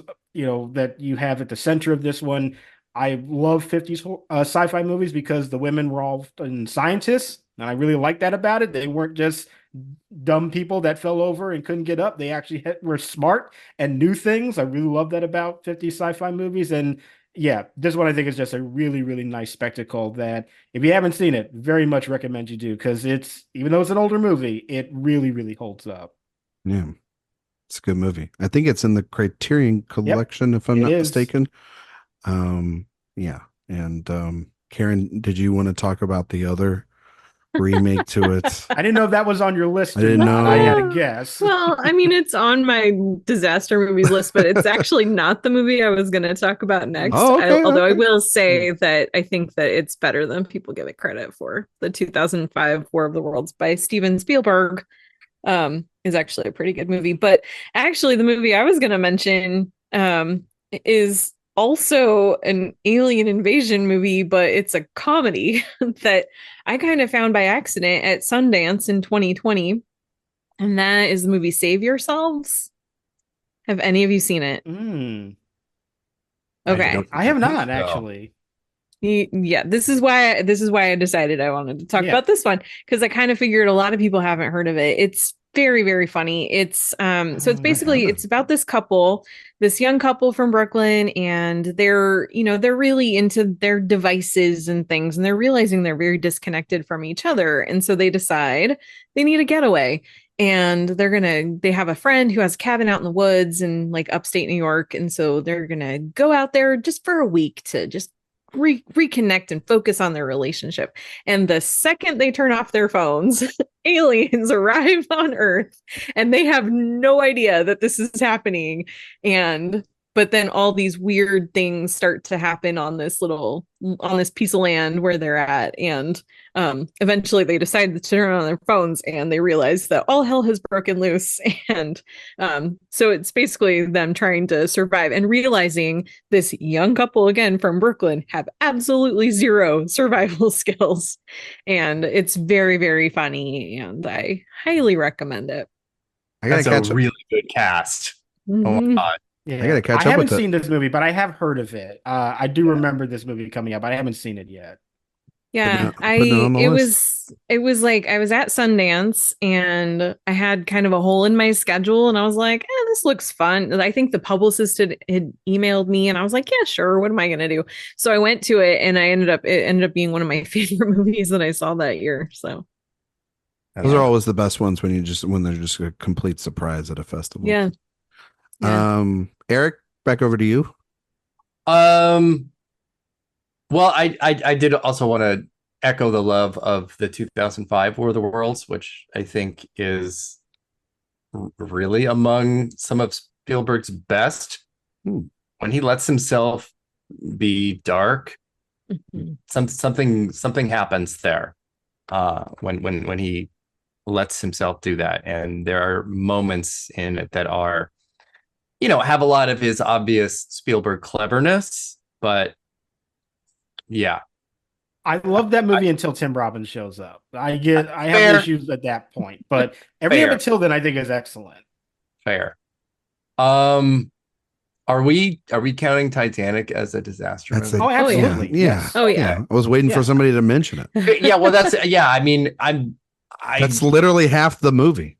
The titular Titanic is part of one of the biggest disasters. It is like it's a disaster with this personal story happening at the same time. There's a ton of characters. Like, it is the definition of like a traditional disaster movie. We don't think about it that way because it kind of feels like it defies so many expectations. Because it's the foundation. Yeah, it's a disaster movie. Yeah, Josh is right. We don't think about it because it's a movie about jewelry.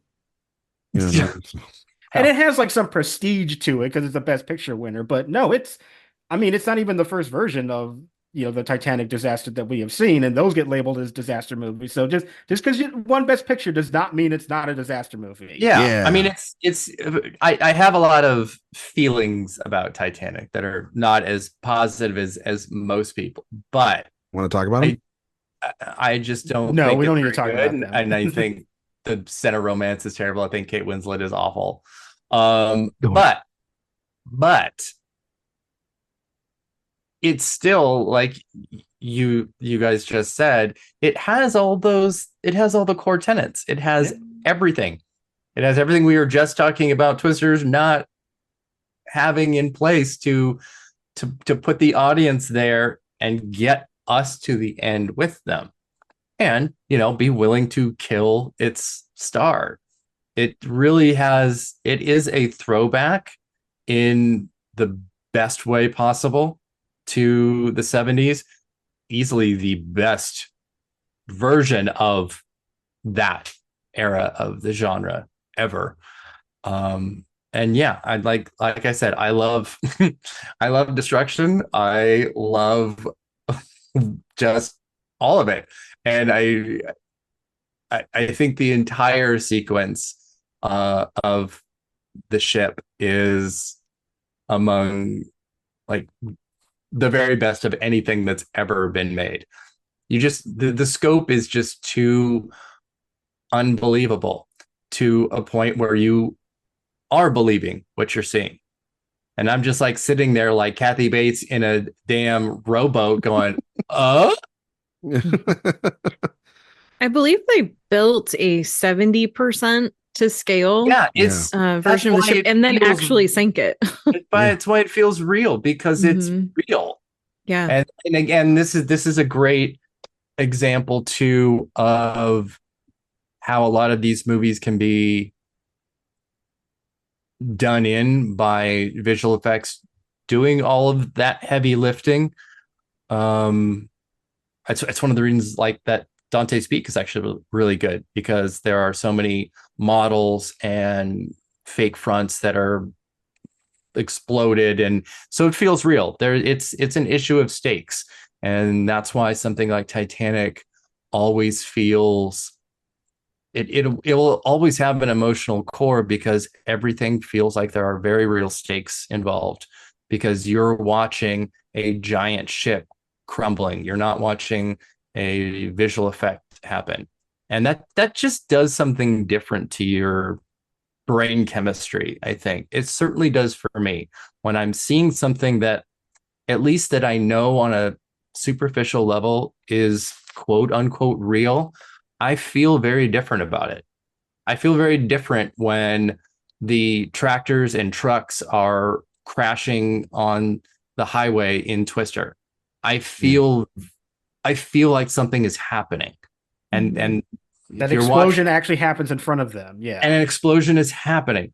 That's why movies like this can actually bring us in, because you do feel like, I know this is huge and outrageous and improbable, but in this case, it did really happen. So it's just, it just sucks you in. It was kind of, last week I rewatched a movie that doesn't qualify for this list. I was watching Master and Commander: The Far Side of the World, and I was just what? Brilliant. Oh, okay. Movie. I thought. Oh, okay. Good. Woo. Didn't want to fight Erik on that. Yes, wonderful movie. I love that movie. And I was watching it, and I was just thinking about, like, God damn, the level of detail on this ship and how it was all made, and I'm just like, they don't make movies like this anymore.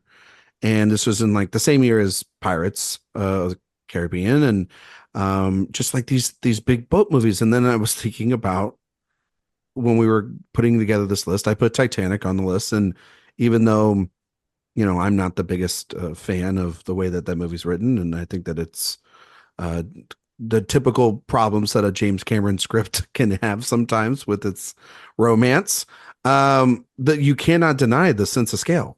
Like, it's there's a reason why it won all those Oscars. There's a reason why it still ages so well. And I think that I think the scale is part of the reason why people kept coming back to that film and keep coming back to it, is because, yeah, there's this romance and, and all this and all the great things around it, but it's practical. It feels real. It feels like he actually, to your point, Karen, built the Titanic again and sunk it again to make this movie. And to your point, Erik, this real, like, I can touch it, I can feel it. kind of filmmaking. And nowadays that would all just be done on a soundstage, literally, because James Cameron does everything now on the soundstage. And not that, his movies aren't beautiful still, like, but the Avatar films are completely different sort of experience than something like this. And yeah, I mean, it's not my favorite Best Picture winner, and it's not. I wouldn't even have given it the win that year, but you can't deny its sense of scale and ambition as a technical feat. And it is 100% a disaster movie. Josh is absolutely right there too in saying that, like, just because it has that level now of prestige. I mean, we were talked about the Towering Inferno and the Poseidon Adventure. Those were crossover events too, where those were awards or celebrated as well as being these popcorn films and everything. And I mean, the film I'm going to talk about is the definition of a popcorn film. But when I think of Jurassic Park, I do think of a disaster movie. Like, that whole movie turns on the idea of this park, which is supposed to be for kids and everything, literally falling apart, and everything around them trying to kill them. And it becomes a survival movie for 2/3 of that movie. And it's terrifying. It's horrifying. Because it's like all these great dinosaurs, and it's building off of, and there's all this lead up, right? And started teasing you and teasing the scientists and everybody of like, oh, this could be really great. And then when that T-Rex comes in, it's game on. It is terrifying. It is a disaster movie. And it so much so that it destroys the dream of this, this place being an amusement park and a place for, like, essentially the next Disneyland. And it destroys the dreams and of essentially this place opening. And then for subsequent sequels, it becomes the most terrifying place to revisit if you are these characters, because they have now, these animals, rightfully so, have taken over this island, and it is theirs, and it's sort of the natural order. So but I always thought, like, everyone's like, oh, Jurassic Park's such a great action movie. And I'm like, you're right. And it's such a great adventure movie. You're right. And it's sci-fi. Yes. But I was like, but it's a disaster movie. Like, it's terrifying. And then, yeah, I mean, there's the gymnastics and the dinosaurs going to San Francisco in the sequel that we don't need to talk about. But if you just focus on this movie alone, yeah, it's a man-made disaster movie, all the way back to the prehistoric age.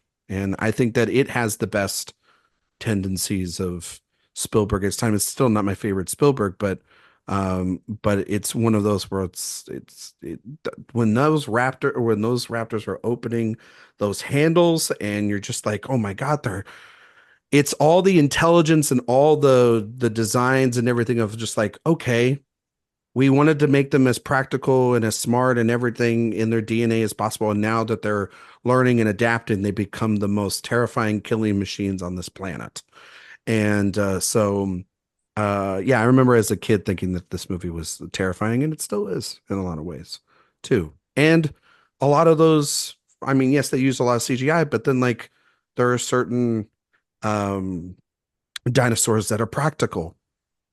And what's the difference? Most of them are. And what's so great about this movie, as opposed to every other Jurassic film that has come since, it feels like it's lost that level of practicality and realism. And I think that it kind of goes hand in hand with what you're saying there, Erik, about Titanic. So, yeah. I just point of clarification. The Lost World, they go to San Diego. Oh, do they go to San Diego? I'm sorry, I thought they went to San Francisco. I haven't seen it in a long time.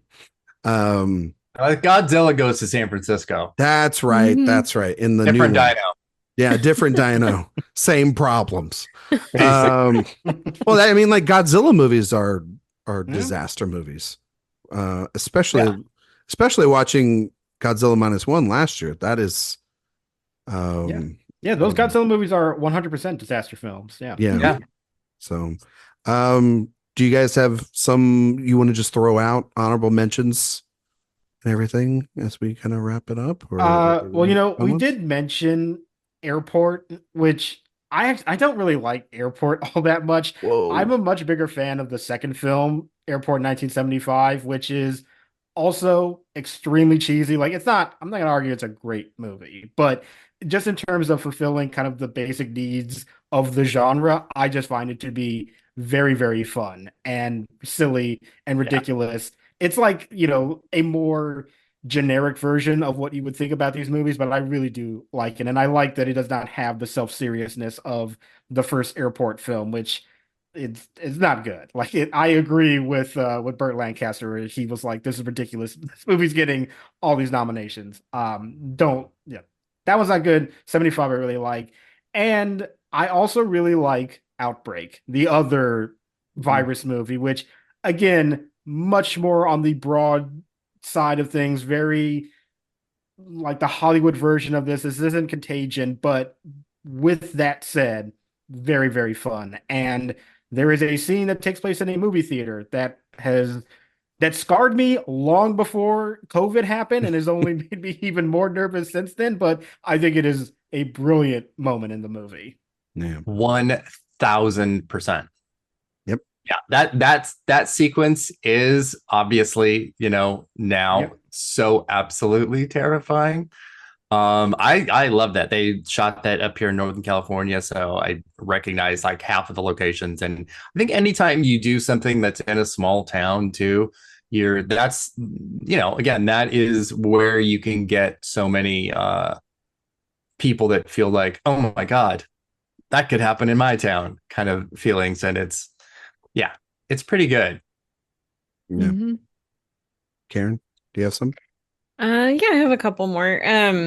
Erik, you did mention Independence Day and Twisters coming out in the same year. There was another big movie that came out in 1996 that was a star-studded cast, another alien invasion movie, and that is Mars Attacks from Tim Burton, which is so funny. And, it's basically what if kind of the same idea as Independence Day, but as a comedy version. Like, what if the aliens show up and they just want to kill us? And that's basically what Mars Attacks is, and it's a great cast, and it's such a funny movie.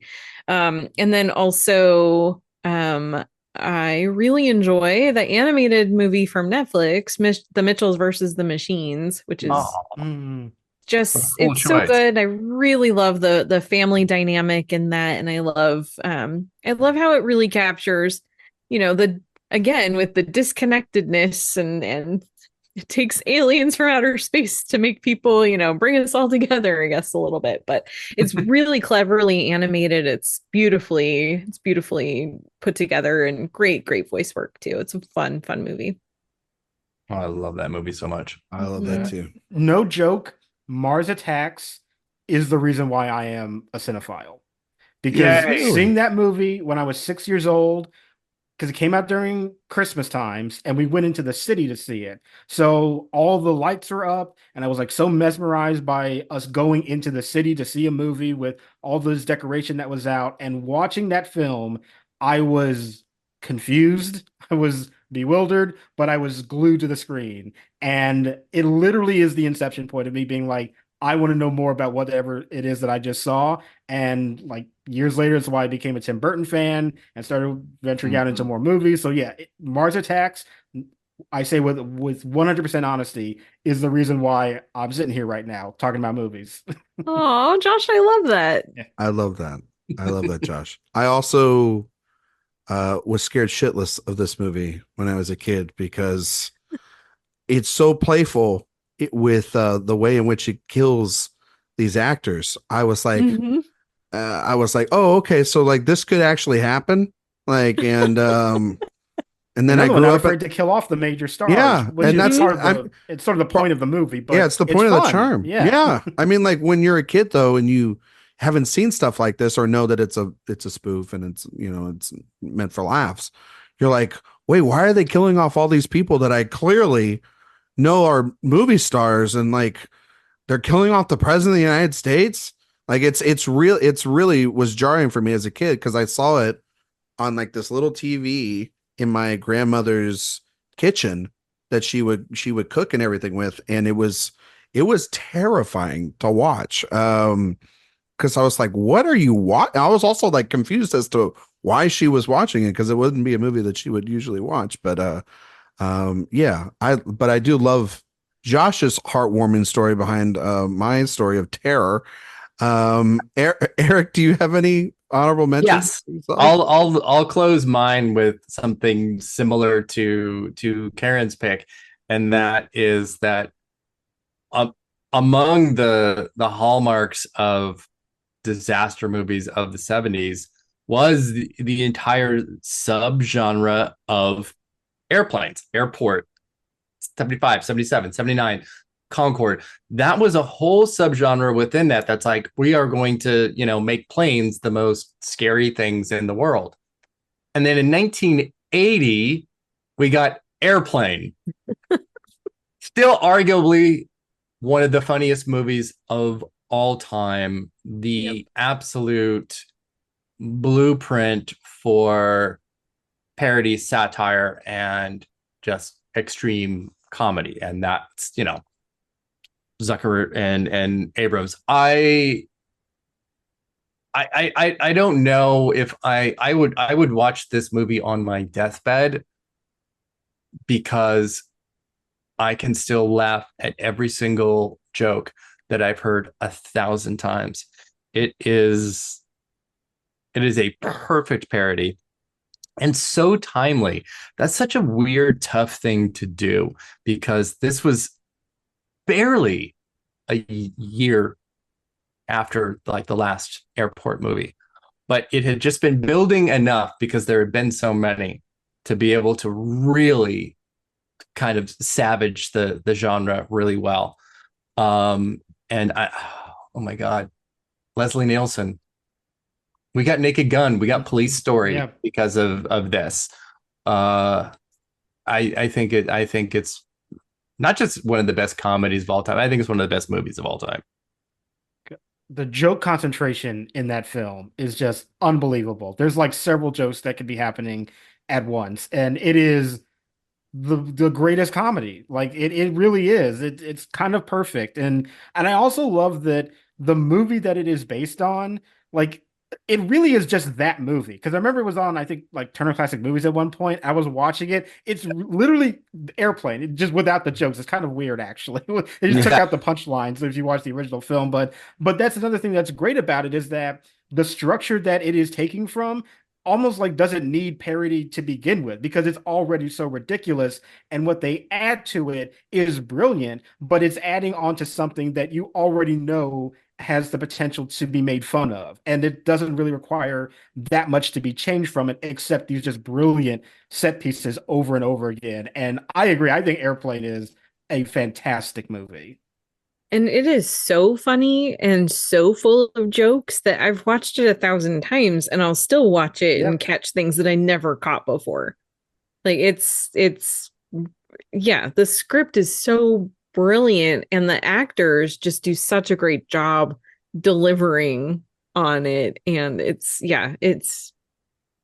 Robert Hayes is such a perfect leading man. Julie Haggerty, I love her. So funny. This movie just does everything for me.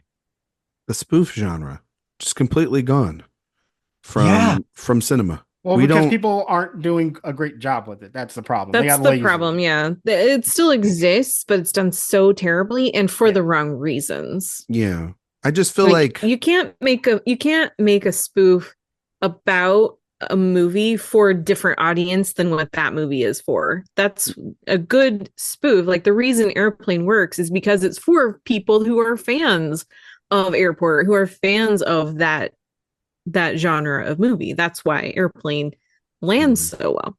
But also spoofs have to come after a period of time where there is a glut of a certain type of movies. That's why Scary Movie worked really well. Even like Not Another Teen Movie is really funny because it was coming off the heels of so many teen movies that felt just like recycled material. So I don't even know what that would be now. What would you spoof now? I mean, superhero movies. Superhero movies. But they've already done that. There's been a couple of them. Yeah. Maybe like Nolan's movies, I guess. I don't know. I feel like you got to go super niche with it now because we're so splintered in our media that the elevated horror movies, like you reboot like Scary the Movie and 24 horror movies, or make fun like of those, like the Netflix teen stuff. Like there's things you could do, but it's not as broad reaching as it used to be because there's no monoculture anymore. Exactly. Right. But you honestly, also, television series might be the way to do that. You know what I mean? Like a TV Maybe. spoof show or something, you know? but you also, if you're going to say do a rebooting of Scary Movie and do the elevated horror, you make that movie for people who are fans of that genre, not for people who hate that genre. No, and I've seen some of these spoofs, in recent years, date movie, epic movie, like those are so bad because they're making fun of that genre and they're not doing it lovingly, and they're for people who don't like those movies. They're doing it out of spite rather than out of admiration. Or not even that. They're just making jokes about movies that are going to be out by the time the movie comes out, and they just base it off the trailer. It's like looking at a calendar. Did with one of those movies. Yeah, true. Well, I also think too the meta comedy now in movies has kind of maybe ruined that or taken that market a little bit too from it as well. Because if there are, not to throw shade at Deadpool that's coming out next week, but like that movie's already making fun of itself. It's kind of hard then to make fun of something that's already making fun of itself, So, but if done right, they can be really fun and they can be all timers. Like the Naked Gun movies are all hilarious, and I watch those movies all the time. And they also just have to be good movies. Like they have to just be. That's the other thing too, Karen. To Karen's point, it's like they have to have a level of respect and love for that genre they're poking fun at. They also have to function as good movies too. Like the original Scary Movie is hilarious and making fun of the slasher films and the Wes Craven films and all that stuff, but it's also a good movie too. You know what I mean? On its own. So I agree with that. There's a ton we didn't mention, obviously.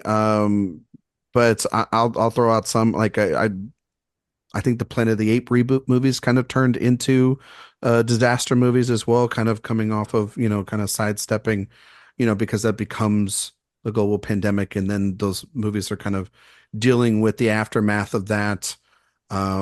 Children of Men is that as well. I think Take Shelter is kind of like the prelude to a disaster movie, and one of Nichols's best films for me, Castaway, I think is a disaster movie. And the sort of the aftermath of a plane crash and survival. I mean, yes, it's a survival film, but inside that is also disaster. And on that case too, an interesting film is Sully, because we see that plane crash 3 or 4 different times. 3 or 4 different perspectives and how that emotion feels in that movie. It's one of Eastwood's better films of the last couple of years. Melancholia is a film that I think about a lot for a list like this. The Birds, and Crawl. Have you guys seen Crawl? I like Crawl. Yeah, I love Crawl. It's such a. That was on my list. Though. What? But I'm not sure if it's a disaster movie. It's happening during literally a hurricane. Oh, yeah. All right. I mean, it's a little bit more creature feature, but but it's happening with a hurricane. It's a good blend of the two. Yeah, that's how the gators get there. Is literally the water that they're from the hurricane is coming into the Sharknado better be on this list. So. Well, I mean, if you want to put it on your list, I mean, honestly, I think I do kind of feel like Sharknado would more so qualify as a disaster movie than Crawl. It is actually good. The first one is good because it's not self-aware yet. Yeah, that's true. It's the first one is just a regular terrible sci-fi and then movie. everyone after that, they're like, oh, we know how to, we're gonna have it becomes then they lean into the joke and they ruin it. Exactly. Yeah, some cameos. I've never actually watched Sharknado. You never? I know what you're watching tonight, Karen. My mom, bless her, but it's not easy to make an intentionally bad movie. No. Makoto Shinkai's films, in particular Your Name, that is a romance that's sort of centered around this meteor sort of hitting this town and using time and everything. I think that movie is beautiful.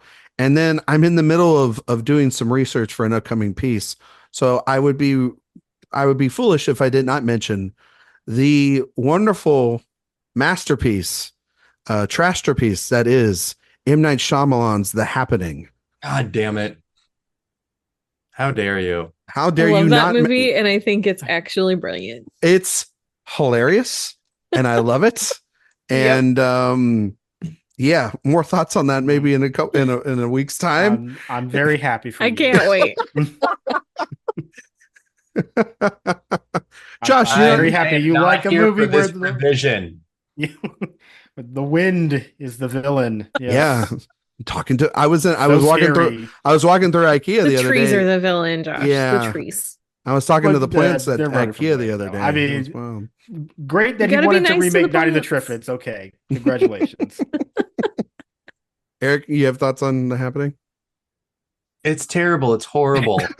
And like, if we ever needed more evidence, even though there is clearly tons of it, that Mark Wahlberg is a terrible fucking actor, The Happening exists. That is exactly why I think the movie is secretly brilliant, because I think M. Night Shyamalan knew exactly what he was doing. Yep. You don't cast and Wahlberg was too stupid to know that. Yeah. All right, I'll give you that. Yep. I don't know. I think Shyamalan is way too sincere a storyteller for me to believe that personally. I don't know. I don't think you cast Mark Wahlberg as a science teacher if you're being serious. Yeah.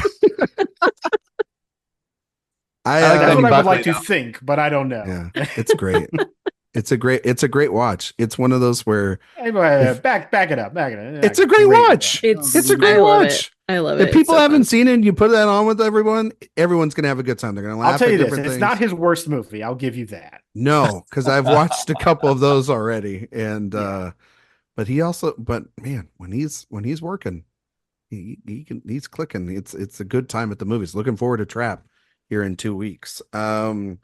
But yeah, any other films you guys want to mention before we close it out? We mentioned Roland Emmerich, and I just have to say, I know it's a terrible movie, and I love it so much unapologetically, and that is Moonfall. That just came out a couple of years ago. It's so dumb. It is so dumb. I thought you were going to say Stonewall. I'm like, that is a disaster movie. Oh, no. Disaster movie.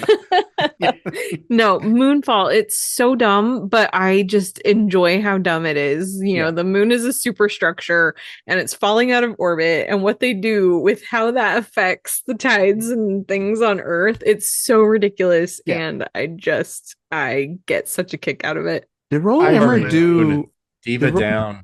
Did Roland Emmerich do Anonymous? Yes. Yeah. I didn't hate that movie. I know a lot of people did. No, like Roland Emmerich, I would never argue is a great director, but I think he knows his skill set, and when he applies it appropriately, I think his movies can be very fun. Yeah. It does some elevated trash every now and then. It's okay. So, Erik, you were gonna say one more, or? No, I don't think so. I mean, we did. You're like, no, I'm good. Well, which is really fun. Yeah, it's super stupid, but Woody Harrelson's performance in that, my God, it's a performance. It's something. Yeah. I don't know. Yeah. Well, The Core. Okay, Hillary The Core. Another one. It's so stupid. It's so incredibly stupid. Dumb. The obsession with the Earth. Yeah, with magma and with lava and with the core in the early 2000s. Yeah, I mean, again, global warming was like a hot topic. Their kids must have been going. They were like, "Help us with our science homework." You know what? This actually sounds like a good movie. You know what I mean? So, all right. Well, that's our favorite disaster movies and our review of Twisters. Read Erik's review up on the website. Karen, can you tell everybody where they can find you and all your work on the internet? Well, I mean, you can find some of it on AwardsWatch, and also I have a couple of podcasts. I have the Citizen Dame podcast and the Watch and Talk. And the easiest way to find my links to everything is just to find me on Twitter, or Instagram, or Letterboxd at Karen M. Peterson. Go give her a follow. Josh? You can find me on Twitter and Letterboxd at JR Parham, and you can find all my work over at Next Best Picture and AwardsWatch. Go give Josh a follow too. Erik, where can we find? Well, we know where we can find you, but just tell everybody where we can do it. Yes, at awardswatch.com and awards_watch on Twitter and AwardsWatch everywhere else. And sign up for the newsletter if you want to. Sure. And go read his review and all of our Emmy coverage that happened last week, because the Emmy. Yeah, there's a lot happening where it's Venice is announcing their lineup this week, and Toronto is trickling out theirs. Emmy nominations were just this last week, so we'll have predictions for those coming. Things are happening. Yeah, a lot of fun stuff happening on the site. You can find me on Twitter, Instagram, Letterboxd, Ryan McQuade 7D7. You can find me over on the Director Watch podcast that we release every Thursday. This week, we are talking about Domino. That is the latest film in our Tony Scott movie series. And you know what? Controversial opinion, not a bad film. And so go and listen to all the reasons why Jay, myself, and our guests think it's actually not that bad. It is an interesting movie. It's a very interesting movie. It's wild. That releases on Thursdays. 5 stars on iTunes and Spotify. We greatly appreciate it. While you're over on the website, sign up for the newsletter. It's where you can get all the great work on the website, news, reviews, interviews, and podcasts. And next week, we will be reviewing said Deadpool and Wolverine movie. And we will be talking about the best films and performances of the year, because it's that time. We'll also be breaking down the Venice lineup and maybe seeing what films are going to show up at Venice and what might show up at Telluride and might show up at TIFF. And it's getting to that point of the season where we're starting to play predictors to figure out when we're going to see the Oscar contenders. Thank you all so much for listening, and we'll see you all next time.